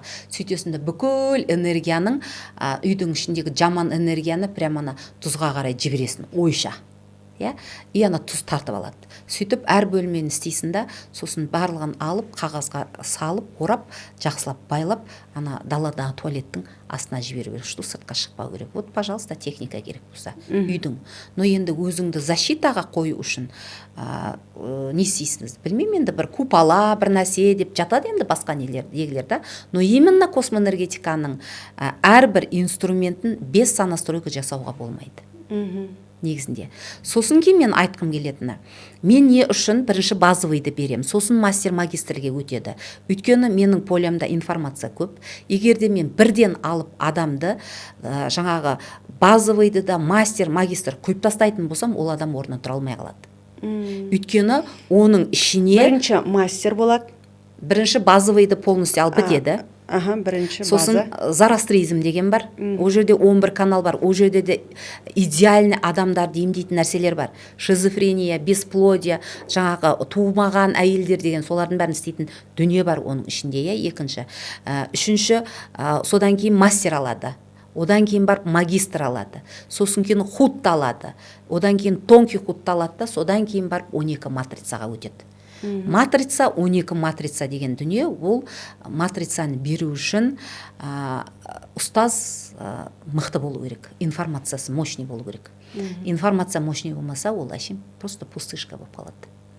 Сондықтан оның барлығы мен үйтіп оқырмандардан келіп атады да, жұрттан сөйтіп бересіз, неге өйтіп бересіз? Мен өйтіп беретін болсам, орнынан тұра алмай қалады адамдар. Өйткені мына энергияны құю үшін место болу керек ішінде. Құйылатын место жоқ. Өзі и так полный негативмен. Оған еще мен магистрдігі полный берем, ол адам өліп те кетуі мүмкін. Көтере алмай. Раушан ханым, сіз емдей алмаған, қиналған бір дерт, науқас адамдар болды ма мысалы? Мен емдей алмаған мынандай адамдар болады. Адамдарды мен 3 топқа бөлетін том. Бірінші топ адам болады, дайын, ізденген, жаңағы таппаған, қай жерден емделгің келетін, жаңа таппай жүрген адамдар болады да. Это готовый дейді да. Жан дүниесі действительно бір нәрсені керек қылып тұр да. Амалы қалмаған. Амалы қалмаған. Жан дүниесі сенің любой нәрсеңе істеуге дайын, лишь бы өзінің ауруынан құтылу үшін сондай адам болады да. Сол адамдарды жаңағы энергоцентрін жүргізгенде шарт кетеді. Тарсылдап кетіп бастайды да. Уникальный, керемет. Бұндайдан результат атады. Прям 1-2-3 сеанста күшті болады. Сосын екінші адам болады. Еще бұл адамдардың мінездері әдем болады жаңағы бірінші типтегі адамдардың. Екінші типтегі адам болады. Бұлар күмәнда жүретін адамдар. Қалай деген сияқты да, сәл күмәнда тұратын адамдар да. Бірақ бұлармен сөйлесе келе сенің ығыңа қарай енеді. Сенің сөзің тыңдай алады. Былай істе дегеніңді тыңдай алады. Өзінің дұрыс емес нәрсесін түсіне алады. Бұл адамдарды да емдеп дұрыстап алуға болады. Үшінші типті адамдар болады. Бұл типті адамдарда енді өте қиын адамдар бұлар. Бұндай адамдар меніңше тек қана медицинаны айналып жүре беру керек болды. Бұл адамдарға бір жерге апарып, бұларды емдеу не стоит деп ойлаймын да. Бұндай адамдар бүкіл нәрсесін өзінікін дұрыс деп есептейді. Каналын ауыстырсаңыз да ма? Ондай адамдарды каналбен беріп, ана полясын жүргізе алмайсың ғой. Менің өмірде түсінгенім, характерің қандай, мінезің да, организм тура сондай болады. Если сен мінезің, менікі дұрыс, бәрі оңбаған, анауды оңбаған, бастық оңбаған, аяғында келіп маған жалынады, өз үшін жалынады дейді. Ол жалынбайды, просто сен ненормальсың. Сосын қош, жынды мен жынды болайын ба дейді да, ол да. ол адамда. Вот осындай өзінің ұстанымы бар, қатып ұстап алған адамдарды, бұндай адамдар маған келген кезде, мен өзім целительстводан да хабарым бар, ішкі құрылысты тазалау, мынаны ішесіз, мынадан кейін мынаны ішесіз деп бәрін жазамын да, бір сеанс істеймін да, қолына қағазын беріп жіберетін тұғым, бара беріңіз деп. Ол керек жоқ оны алып. Зачем мен оны алып, оны мен жаңағы пәлен сағат алысып, мысалы үшін да, маған ол керек емес, это энергозатратный жұмыс да. Сондықтан вообще негізі космоэнергетикаға өзі бүкіл нәрсенің бәрін істеп болып шаршаған адамдар келеді негізі. Менің установкам баста сондай болды деймін. Басында биттім. Жай ана-мынау жері ауыратын адамдар больницаға барып емделе салсын, тағы басқалар емшілерге барып емделе салсын, мен медицинада емделінбейтін адамдарды емдеймін деп баста сондай установка қойып алдым. Өйткені мынау сұмдық жұмыс істейді екен деп ойладым да. Сөйтемін да, өңкей сондай ауыр науқастармен жұмыс істедім. Күн-түн вызовта жүрдім, талай нәрселерді көрдік. Сол кезде соның бәрінен түсініп, айналып келгенде түсінгенім, адамның мінезі қандай, организм тура сондай. Сен өзіңнің принципіңе жабысып алған адамсың ба, сенің ауруың кетпейді. Сол қалай принципке айналып келе бересің ба, ана ауруыңды жазып берсе де қайтып сол ауруға келіп, қайдадан сол ауру келе береді. Сондықтан мінез жөндеу керек болды. Ең әдемісі. Яғни өзінің айтқанынан қайтпайтын, принципшіл, жаңа әділдік іздеп жүрмін дейтіндер болады, иә? Мен әділін айтамын дейтіндер болады. Мен ешкімнің жаңағы ала жібін аттамағанмын. Мен өте жақсы адаммын деген. Бұл сонда өзіне ауыр ғой, иә? Конечно, өзіне ауыр. Өзіңе көп алуға болмайды ғой. Вообще өмірде үш-ақ заңдылық бар ғой. Біреуі Құдайдың заңдылығы, біреуі өкіметтің заңдылығы дейді. Үшінші әрбір адамның өзінің қойып алған заңдылығы да. Ал Алланың заңдылығын ол бұзамайсың, ол Алла өзінікін істейді. Өкіметтің заңдығын бұзатын болсаң, тоже таяқ жейсің, еще Алладан да таяқ жейсің. Өйткені өкіметтің заңдылығы тоже Алланың заңдылығына келіп тіреледі. Ал адамның өзінің қойып алған заңдылығы бар да. Менің балам мынандай болу керек. Ол бала болғысы келмейді ғой. Надо бір мезгіл нейтральный болу керексің ғой. Ол баланы да тыңдау керексің ғой. Емесе жаңағы әртүрлі ситуациялар бар, иә. Біреу қысқа киме дейсің, қызың қысқа кигісі келеді. Менің заңдылығым бойынша бұл әулетте қысқа киетін келін жоқ деп бастаймыз, дұрыс па? Это уже дұрыс емес деп. Келіндік өзінің, әркім өзінің позициясында тұру керек, өзінің тәрбиесін алу керек. Бірақ иногда, если человек этого не понимает, сен қысқа киме дегеніңді тыңдамайтын адам болса, отцепись, не оны жапса бересің. Соны мен сондайға түсіру керекпін деп алсатын болсаң, это уже ненормальность. Ол адам міндетті түрде ауру деген сөз. Бір жер ауру оның. Запормен болса да, бір жер ауру. Өйткені қатып қалған қағидасы бар. Мысалы, психологияда әр аурудың өзінің психосоматикасы бар, иә? Космоэнергетикада да сондай ма? Космоэнергетикада ондай емес, бірақ космоэнергетиканы мен негізі психосоматиканы да оқыдым, психологияны да оқыдым, жаңа магистратураны бітірдім, педагогика, психология. Осы еще целительствомен 10 жыл жұмыс жасадым, дәрілермен өзім пәлен жылдан бері жұмыс жасадым. Негізі кез келген анализ, кез келген дәрілерді барлығын яқып берем.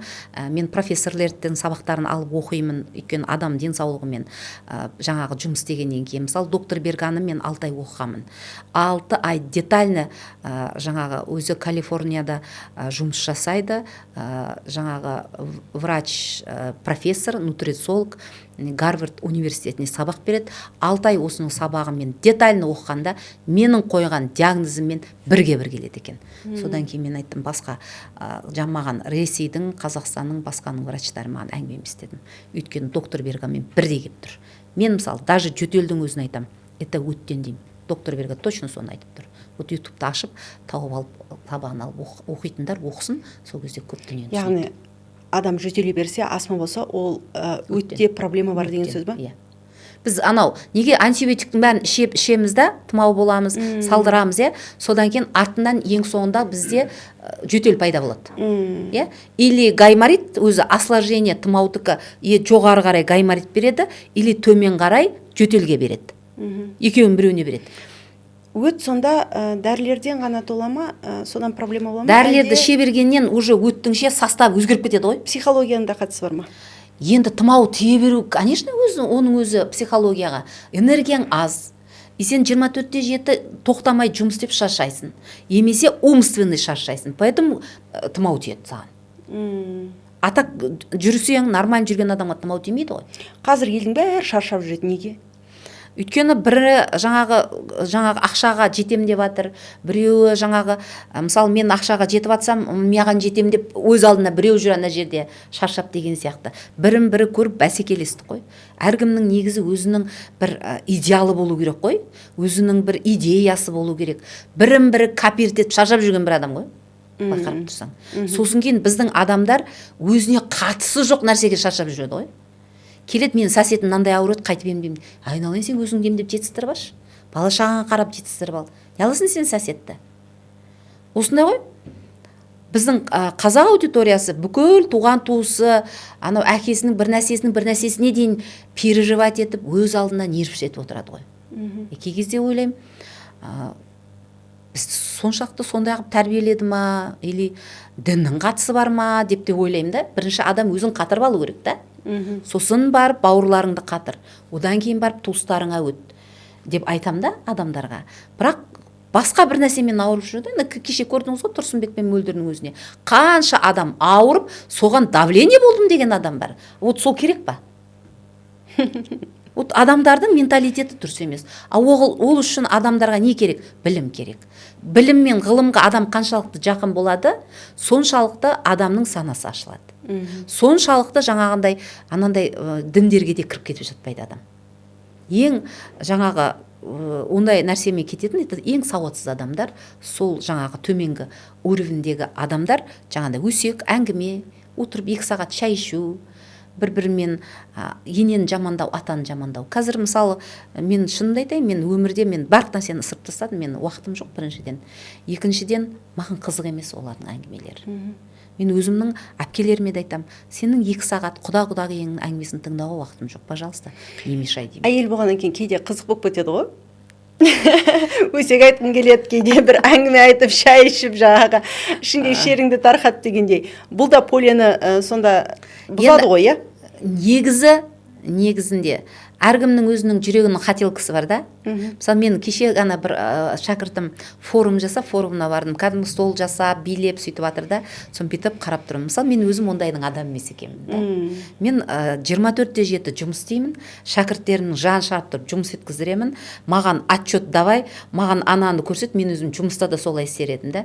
Мен жұмыстан кеткенде жет-желпек таратқан шығар жұмыстыңдағылар да, мынадан құтылдық қой деп та. Мен өзім жұмыстың адамын. Сол жерден результат алып бәрін нені алғанда мен содан кайфовать етемін. Мен биден, тойдан кайфовать етпеймін. Мысалы үшін да. А біреуге ол сол ұнайды. Біреулерге сондай ұнайды. Сондықтан әркім өзінің қателкісінде өмір сүру керек қой енді. Бірақ байқаймын, менің өзімде енді психотерапияға қатысым бар ғой. Көптеген қыз келіншектер той томалақтан кейін қатты шаршап қалам дейді. Өзімді өзім көтере алмаймын, ауырып қаламын дейді. Наоборот, содан шаршап қаламыз, осы барғым келмейді. Неге? Ол жерде сущность көп па? Сущность көп емес. Мен бүйтіп ойлаймын. Ол жерден адамның өзінің жүрек қалауы ғой. Мен онша ұнатпаймын. Той томалақта бүйтіп жүргенді да. Бар ғой, 100 грамм ішіп, шырқавать етіп, біреуге ұнайды ол. Мысалы маған ұнамайды. Ұнамағандықтан қашан айтамыз, қайтайықшы деймін отырамын да. Ұнамағаннан кейін менің энергиям кетеді ол жерде. Ал если мен ол жерден ұнасам, біреу адам емдегісі келмейді. И поэтому адам емдеген кезде шаршап қаламын. Значит, сен махаббатпен емдеп жатқан жоқсың деймін. А мен өзім махаббатпен емдеймін. Мен емдеген сайын энергиям көтеріледі. Сол сияқты әркім өзінің ұнатқан ісімен айналысса, энергиям всегда көтеріңкі болады. Ал негізінде той болсын, не болсын, конечно, жаңағында әртүрлі полиялар, жарық адамдар болатын болса, міндетті түрде ойлайды етеді ғой.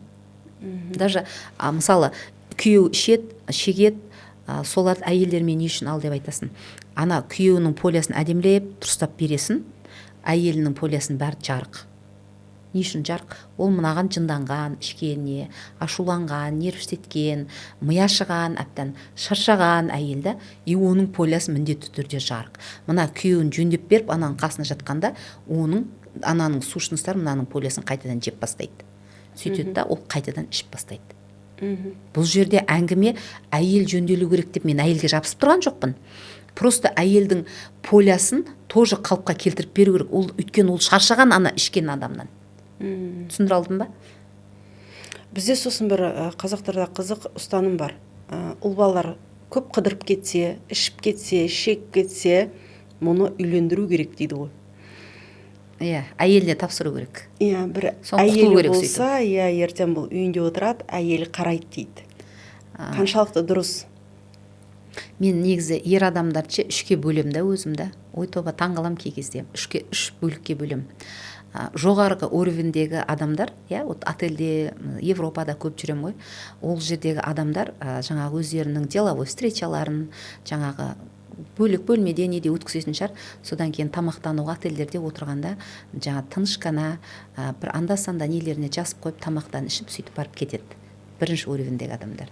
Екінші уровендегі енді байып келатқан ер жігіттер бізде енді ысқырады, айқай жібереді, пәлен вагон ана кірпішті мына жаққа жібер деп айқайлап, ана алдына қыздар өтеді, келіншектер өтеді, енді өздерін не деген көрсетеді. Алданда бір бутылка арақ, өздері күшті отельде отыр, ана отырғандарын көрсету керек. Сосын бүйтіп бір қараймын да өтіп кетемін да.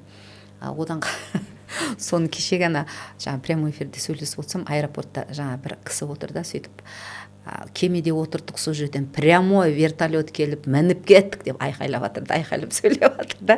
Екінші уровендегі ер адамдар біздерде осындай да. Үшінші уровендегілер енді болса да ол үнінде шықпайтын шығар, жаңағы жынданса, жын ашуларын барып үйіндегі әйелдерінен ғана алар, басқа уақытта жүреді да. Мен вообще бізде ер адамдар уже туылғаннан, еркек болып туылғаннан өздерін идеальныймын деп есептейді ғой олар. Негізі еркектер бізде ше. Идеальныймын, маған положено деп есептейді да. Сосын кейін бүйтіп айтады. Осы жерде мен ер адамдарға айтқым келеді да. Көп ер адамдар оқу керек да, білім алу керек. Тек қана жоғарғы уровеньге өтетін кезде ана ақшаны ұстап қалу керек қой, сен табасын, тауып жүргенде шиковать етіп айқайлайсың. Сосын кейін ал сол позициямен жүре берсең, ол ақшаны потом ұстай алмайсың, бір күні ол кетіп қалады. Ал енді жоғарғы Марғұлан сияқты, Сейсенбай сияқты, Давлатов сияқты уровеньге өтетін кезде хочешь не хочешь, бұны сен қаласаң да қаламасаң да уже оқып, руханилыққа келіп, тынышталып, қалыпқа келеді. Содан кейін барып олар ақшаны ұстап бастайды. Негізінде, иә. Кеше ана кім еді, Димаштың да бір сөзі маған қатты ұнады да. Төменде жүру керек дейді да, мына жаққа шаппау керек негізі дейді да. Біз шамалы қолымызға ақша бітсе, шапқылап кетеміз жоғары қарай. Енді өстіп жүреді, содан кейін туылғаннан өзін идеальныймын деп есептейтін ер балдар, олардың ішкенінде, шеккенде положено сияқты болып көрінеді. Сосын жаңағы үйлендіріп әйеліне берсе, әйелі бейшара не істейді? Осындай космонавттерге барады. Ажыраспау керек деген қағида бар бізде. Соны молдаға барады, сөйтіп ананың жаңа ішпейтін, ішетін тұрмысқа шыққан күйеуін жөндеймін деп алысады. Сонымен алысып жүріп, нерв болып жүріп, ауырады. Содан кейін ауру балдар туылады. Сосын сен ауру бала тудың деп еркек әйелден көреді. Оның арасында маған келгенде мен де қатын әйелден көремін. Ненормальный болса неге тұрасың, құрмайсың ба деп. Сосын кейін мынау ажырастырып жатыр деп үлкен қауым мені мысалы жаман көреді. Ол түгілі даже үлкен кемпір шалдардың да өмірін көрдім. Кемпір шалдардың да бірін-бірі жеп атқан кемпір шалдарды да көрдік. Өте қиын дүние. Негізі осы нәрседен ары қарай біз арылу үшін бізге білім керек қой. Балдарды осы бастан кішкентай кезінен. Қандай білім керек? Білім дегенге азаннан кешке шейін жаңағы немет математиканы оқытып, жаңағы немет физиканы оқыта беру емес, рухани білімдерді үйрету керек. Әдеби кітап болсын, иә, мысалы Абайдың бір кітабының өзі қаншалықты неге тұрады деген сияқты да. Өмір бүйтіп айтады да, кей кезде өмір тәрбиелейді ғой, неме басың ауырады дейді да. Өмір тәрбиелеп, сол өмірге түсетін адам болса жақсы да. Мен мысалы өмірден іздендім да. Ал ізденбейтін бала болса қорылып кетеді ғой өмірден. Сондықтан кішкентай кезден жаңағы әдеби кітаптарды үйретіп, оқытып, кішкене жаңа балау салау керек қой. Даже мен айтарым, космоэнергетиканың өзін бізде 6 жастан оқыту керек ер балдарға. 6 жастан бастап ер бала оқу керек. 13 жастан бастап қыз бала оқу керек. космоэнергетиканың өзін. Соны оқып алыңдар да, содан кейін, пожалуйста, кез келген оқуын оқи бер деп айтамын. Өйткені оның ішінде өте керек дүниелер бар.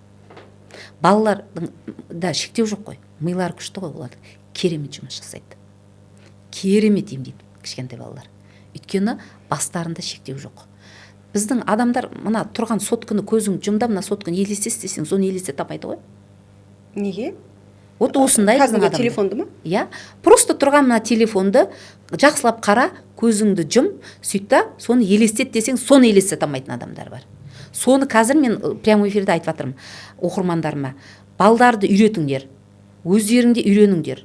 Мынау стакан, қара, енді көзіңді жұмда, осы стаканды елестет деп үйретіп жатырмын. Бұл деген сөз не? Бұл деген сөз біздің миымыз мысли образға дайын емес. А мысли образға дайын емес болған кезде, ондай адамдар көп жоғарғы жетістікке жете алмайды ғой. Яғни визуализацияның көмегі, адамдарға.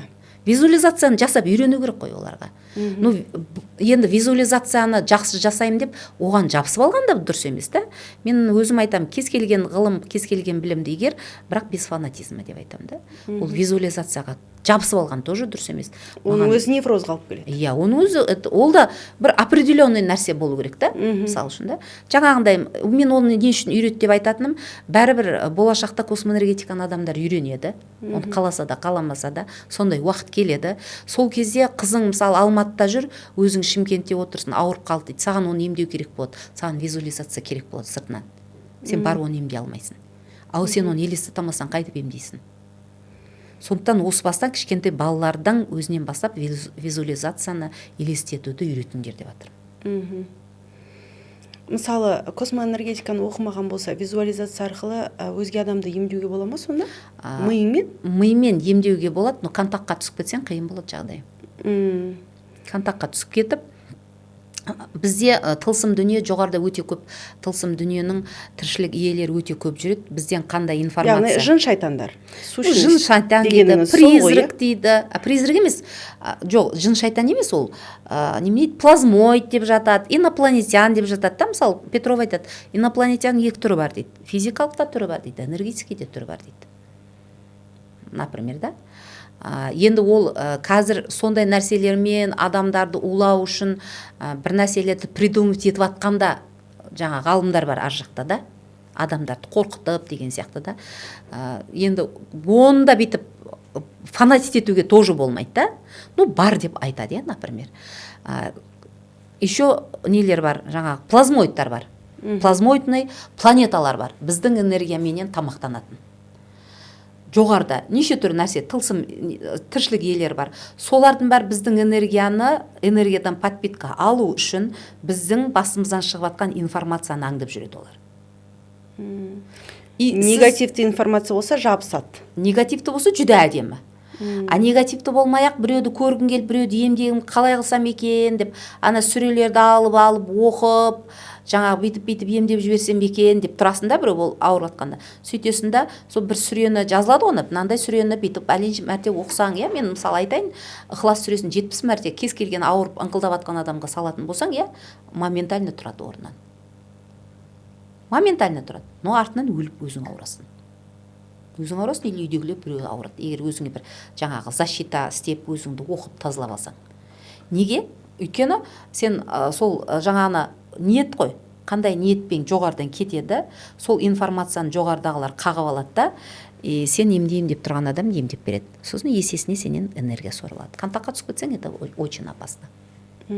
Сосын сен ойлайсың, мен ананы емдеп жүрдім, күшті дүние екен ғой деп. Анан мынаны емдейсің, зато ар жақта үйде қызың қайтып келіп жатады, балаң ішіп жатады, или бір нәрсеге түсіп жатады, ДТП-ға түсіп жатады деген сияқты сондай нәрселер көбейіп кетеді, проблемаң көбейіп кетеді. Ал не керегі бар, если сен проблемаң көп болып кетіп, жұртқа көмектескенмен өзіңнің семьяңды өзіңді алып жүре алмасаң. Яғни қорғаныс қоймай ешкімді емдеуге болмайды ғой. Без защита болмайды, иә. Оны айтсаң айтады көбісі, біз өзіміздің пәлен сүрені оқып, өзіме қорғаныс қойып алғам. Ну, артындағылар ше, рудшы. Әкеңнің ағасын, баласына дейін өтеді. Олардың кінәсі не? Мысал үшін. Сол жақтан да сорады ол керек болатын болса. Мысалы біз Раушан ханым, сүрелерді, дұғаларды оқу арқылы тілекте тілейміз. Орындалады. Бұл қалай сонда? Это эгрегор деп айтылады. Мысалы, сүрелердікі ненікін эгрегор деп айтылады. Ол жерде тоже энергия жұмыс жасайды, тонкий энергия жұмыс жасайды ол жерде. Негізі ниет қой. Ниетің не? Сосын мен көбінесе адамдарға айтам, сүрелерді оқы, бірақ несін, мағынасын түсініп оқы деймін да. Түсініп оқитын болсаң, сүрелер өте керемет жұмыс жасайды. Мықты береді энергияны.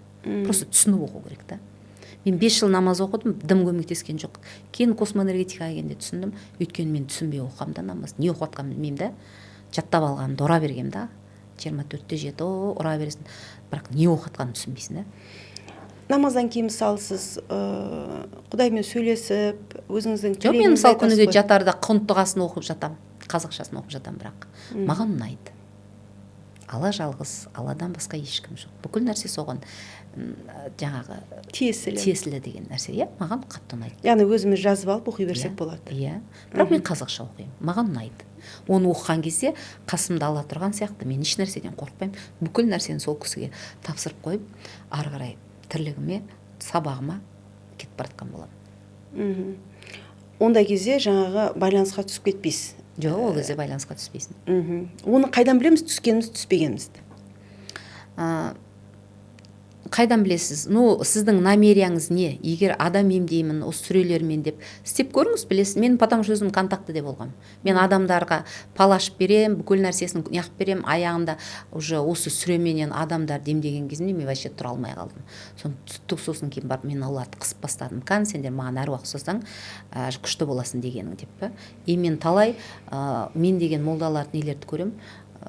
Бір нормальный жағдайлары, ақшалары жеткілікті шығар, но денсаулықтан жоқ, жаңағы кейін өздері көзге кеткеннен кейін үрім бұтақтарының тарап дымы қалмаған адамдар өте көп.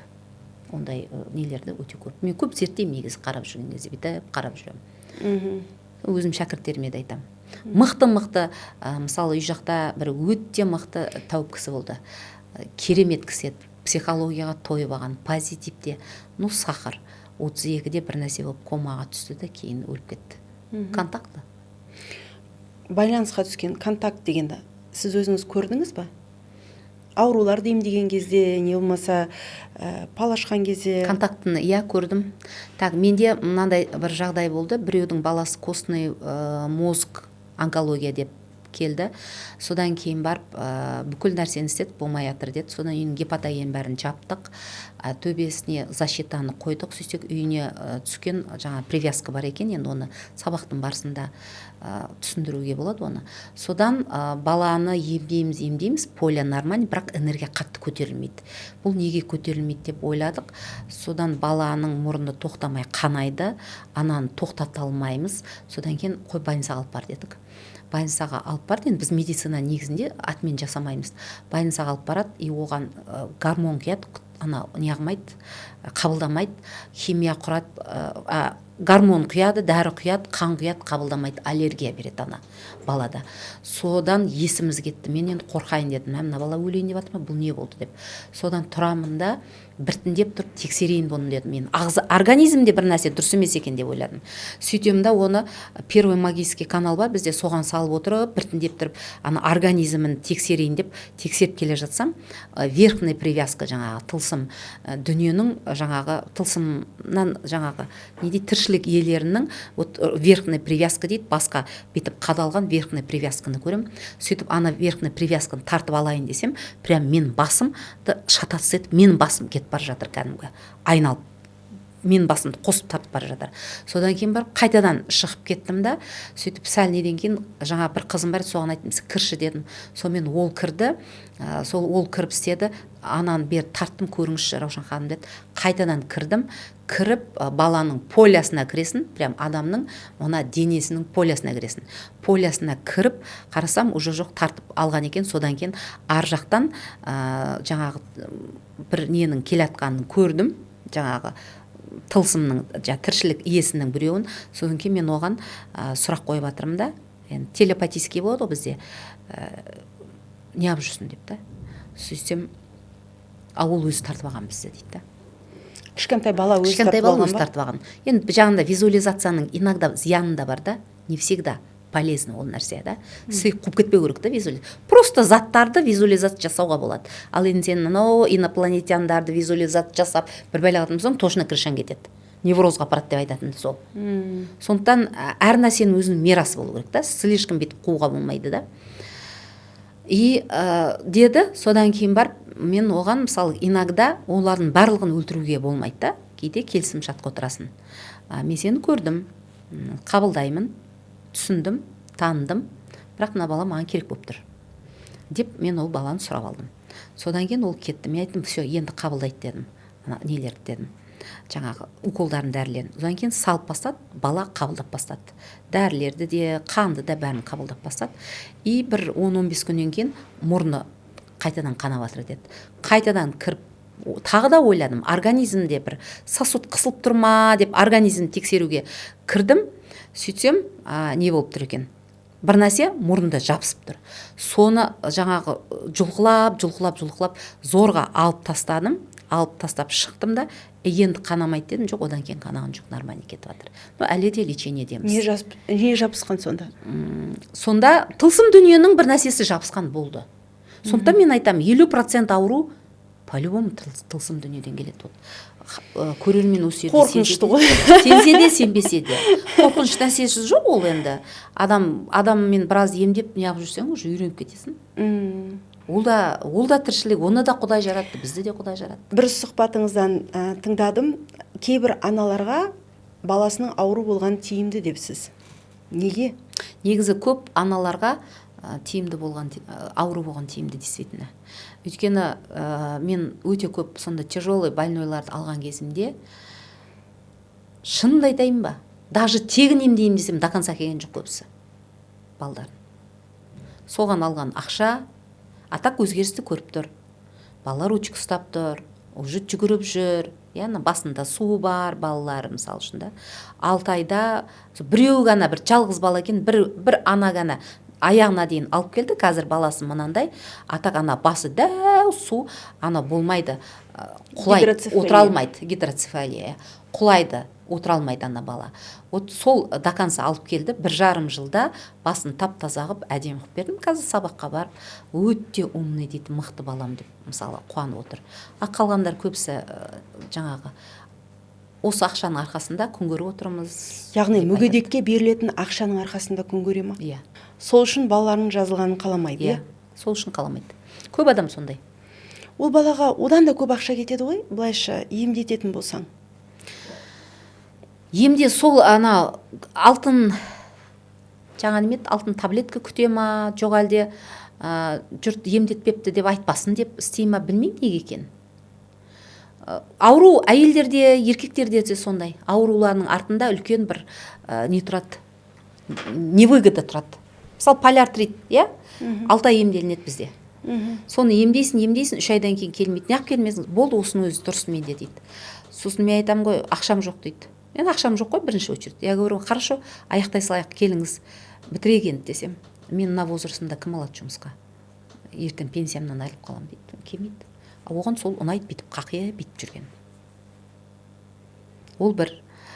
Сосын кейін, вот недавно тоже бір полиартрит біреумен бір шәкіртім емдеді.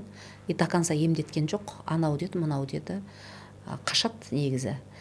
И ол да для анау результатқа дейін шығарайын дейді, ол да қашады. Мен айтым, қаша алмай қой, ол уже емдеткісі келмейді. Ол ондай адамдарда ары қарай продолжается. Уже емдегісі келмей, зорлап емдейтін болсаңдар деймін да, мен өзім шәкірттеріме айтам. Ол адамдарда тағы бір ауру шығады, одан кейін тағы ауру шығады. Ол деген сөз не? Ол деген сөз сол аурудың артында онда выгода тұр. Көпшіліктен алғыспен қатар сізге сында көп екен. Бұл жын шайтанның ісі, бұл ширк, дінге қарсы. Сіз бұған не дейсіз? Енді мен өзім 10 жыл практикадан өттім. Оның арасында жын кірген дейді, бір нәрсе дейді, оның барлығы бар. Оны қаласа да, қаламаса да. Ол онкология, мысалы, поселение большой сущность деп айтам. Оны ұнатса да, ұнатпаса да осы. Өйткені бетпе-бет мына екі көзіме мен сталкиваться еткен жағдайым бар. ол кіммен, Жанар Байсеміз қызымен болған Сұхбатта сұхбатта мен айттыңыз, айттым ол иә. нәрсені. Енді шірік дей ма, басқа дей ма, оны өздері біледі. Әркім өзінің сана деңгейінде ғана ойлана алады. Екіншіден, үшіншіден, жаңағы дінде ғылыммен айналыспа, біліммен айналыспа деген дүние жоқ. Мен соны ғана білем. Ол жерде наоборот біліммен, ғылыммен айналыс деген нәрсе бар. Төртіншіден, егер де адамдарда результат болып жатса, ол оның кері әсері болмай, тек қана дұрыс әсері болып жатса, оны неге игермеске, неге оны түсінбеске. Үшіншіден, төртіншіден, алда біздің әлі алдымызда қандай өмір күтіп тұрған әлі ешкім білмейді.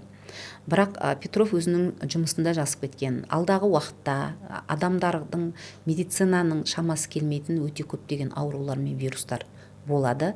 Сол кезде жаппай адамдар космоэнергетиканы қаласа да, қаламаса да оқиды деп айтқан.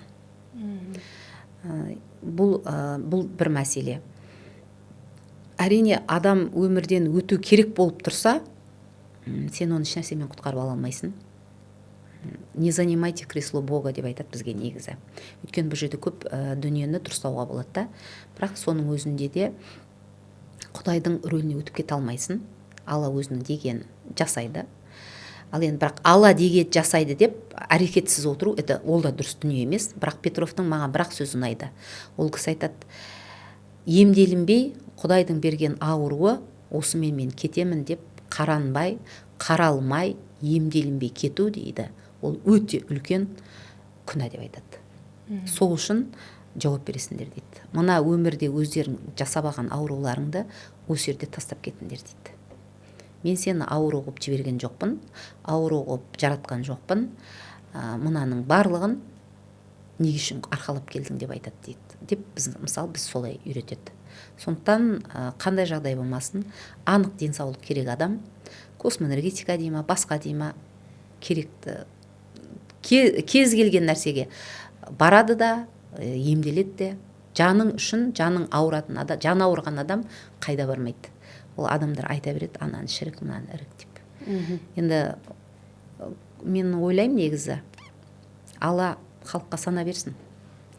Бірақ дүниені айта аламын. Адамның энергиясы дұрыс болмай, еш нәрсе дұрыс болмайды. Бұл бір. Және жердің де өзінің определенный энергиясы бар, магнит өрісі дейді. Оның бар ғылыми түрде кәдімгі научный доказанный дүние. Гипотагенді мен шығарған жоқпын, немесе Петров шығарған жоқ. Ол кәдімгі ғылыми түрде дәлелденген дүние. Оны строительдерде жерді салып атқанда сол жердің энергетикасын бәрін өлшеп салады. Аномальный зонаға олар тамсамайды. Дом салып, жұрттың бәрін қырылтып өлтіреді дейсіз. Мысалы үшін, олар ол жерді де біледі. Сондықтан оның барлығы жоғарғы оқу орындарында оқытылады. Поэтому бұл жаңағы энергия дұрысталынбайынша елде дамымайды, адамда дұрысталмайды. Жаңағы бар дүние негізі ең бірінші энергия келіп тіреледі. Оның өзін, мысалы, жай пример қылып айтатын болсам, Арыстанбапты. Арыстанбаптың бойында пәленбай километрге созылып жатқан энергия бар. Мысалы, бізде магистрдің энергиясы 100 метрге кетеді. Қуттаныкі 200 метрге уже пространствоға кетеді. Мен мысалы, қутты алған адаммын. Ал кімдікі баптың бабы Арыстанбап деп жай айтпаған. Арыстанбаптың энергиясы пәленбай километрге кетеді. И сондықтан өзің қар энергиямен барасың ана жерге, содан кейін сенің энергияңды ол кісінің ана энергиялар, частоталар тазалап жібереді да, жолың ашылып, жайнап шыға келесің. Ал бірақ екінші мәрте тағы да қиналып барғанда сенің жолың ашылып кетпейді. Неге? Өйткені сана дұрыс емес. Сабағыңды алмай қайта барудың қажеті жоқ.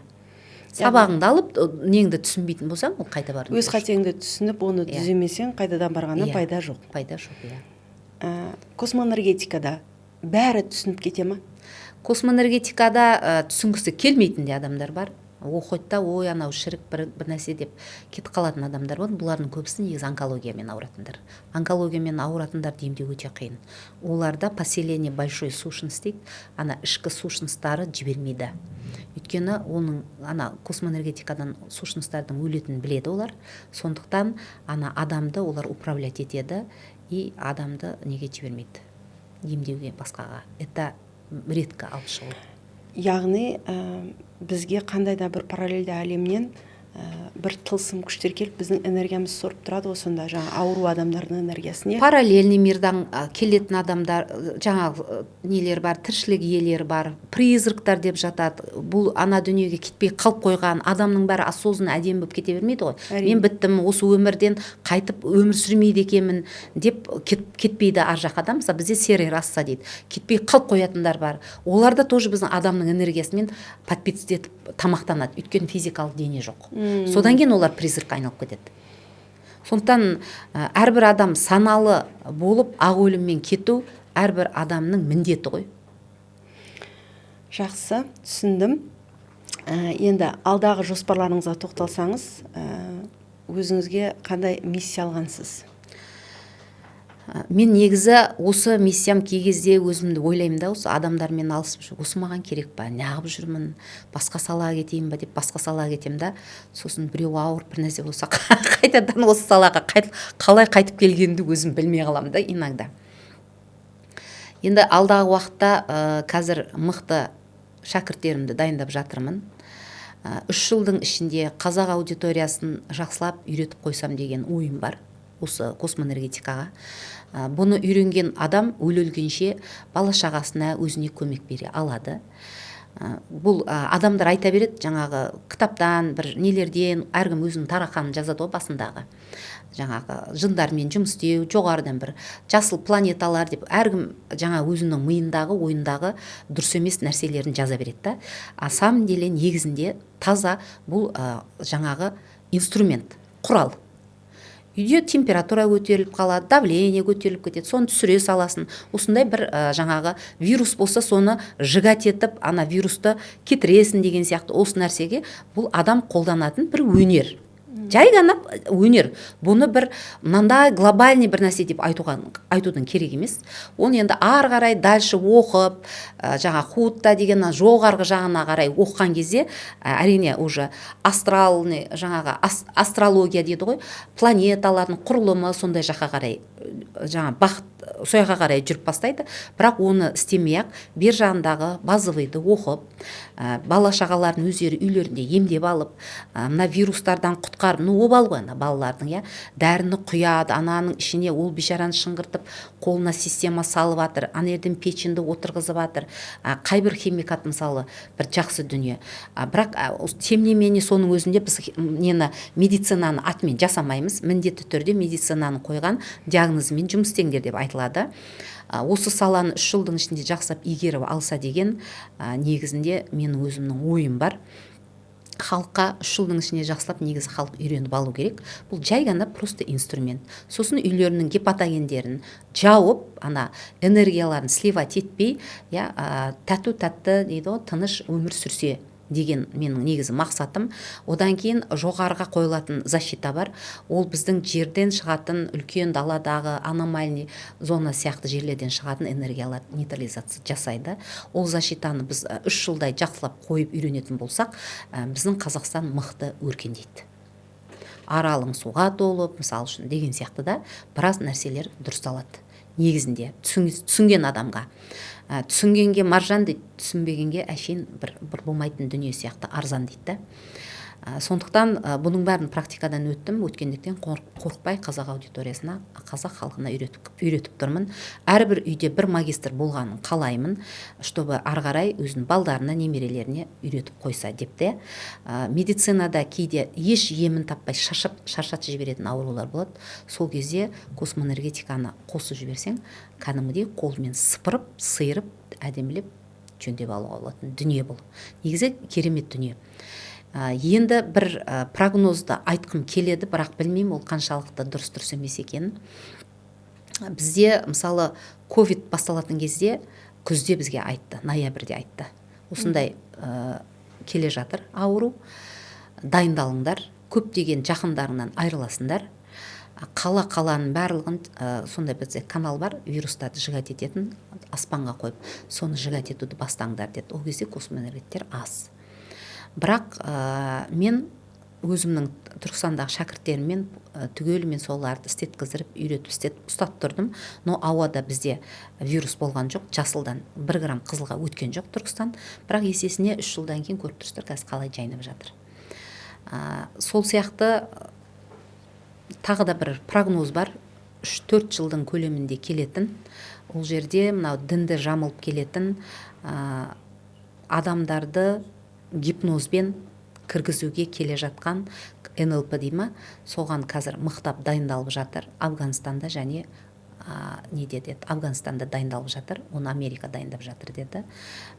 Афганстан, сосын Иракта деді, 2 жерде дайындап жатыр. Осы 4-5 жылдың көлемінде біздің Қазақстанға келеді деді. Осыларға қолданатын специальный каналдар бар. Соны ашып отыратын болса, автоматом сол жерде өзі де ол адамда діни экстремисттер келе жатыр ма сонда бізге? Иә, деген сондай не алдық информация.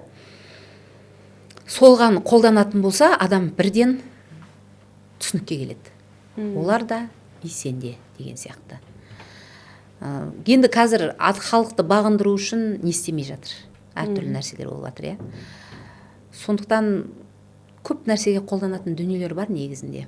Тамаша. Раушан ханым, сізден оққандар өте көп екен, өздерінің пікірлерін білдіреміз дейді. Соны тыңдайық.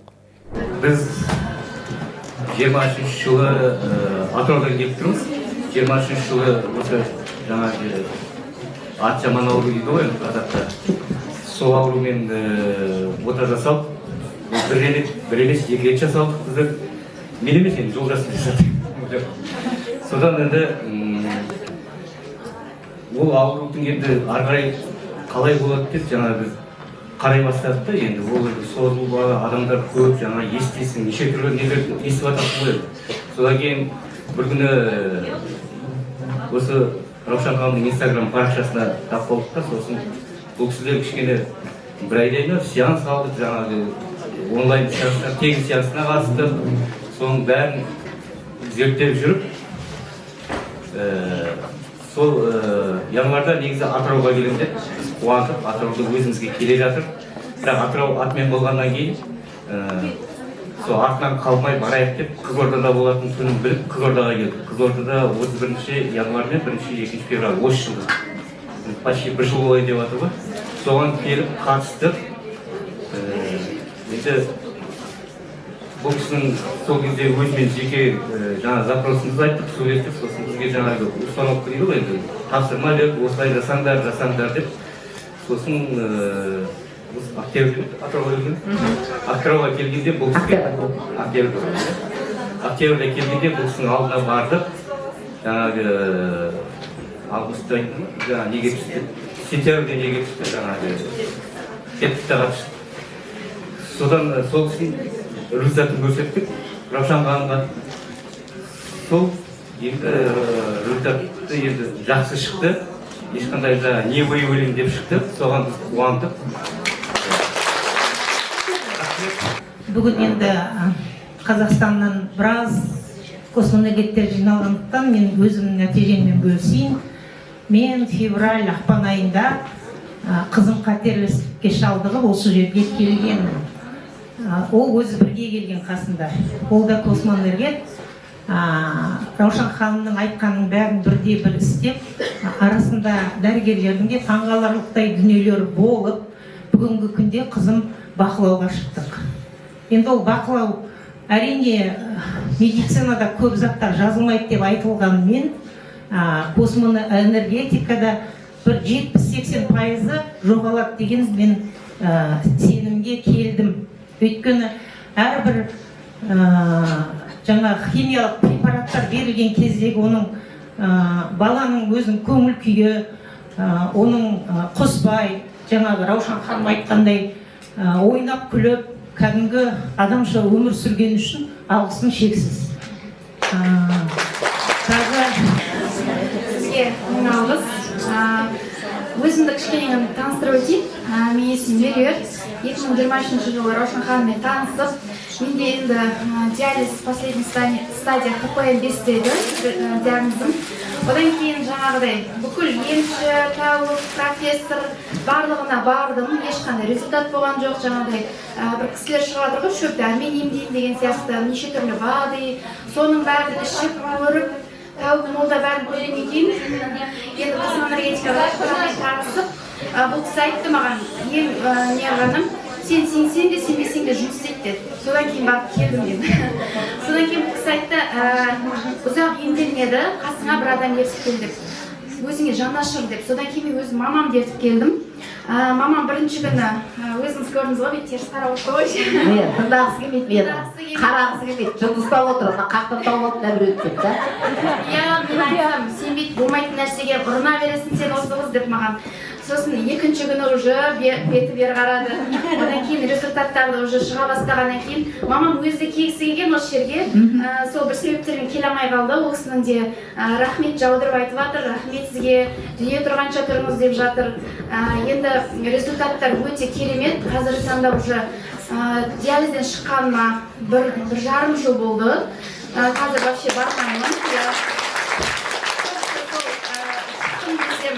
Сен точно диализ алғасың ба, қолыңда фистула бар ма деген сияқты бәрі айтады, тұр деймін ғой, көрсетемін, доказательство бар.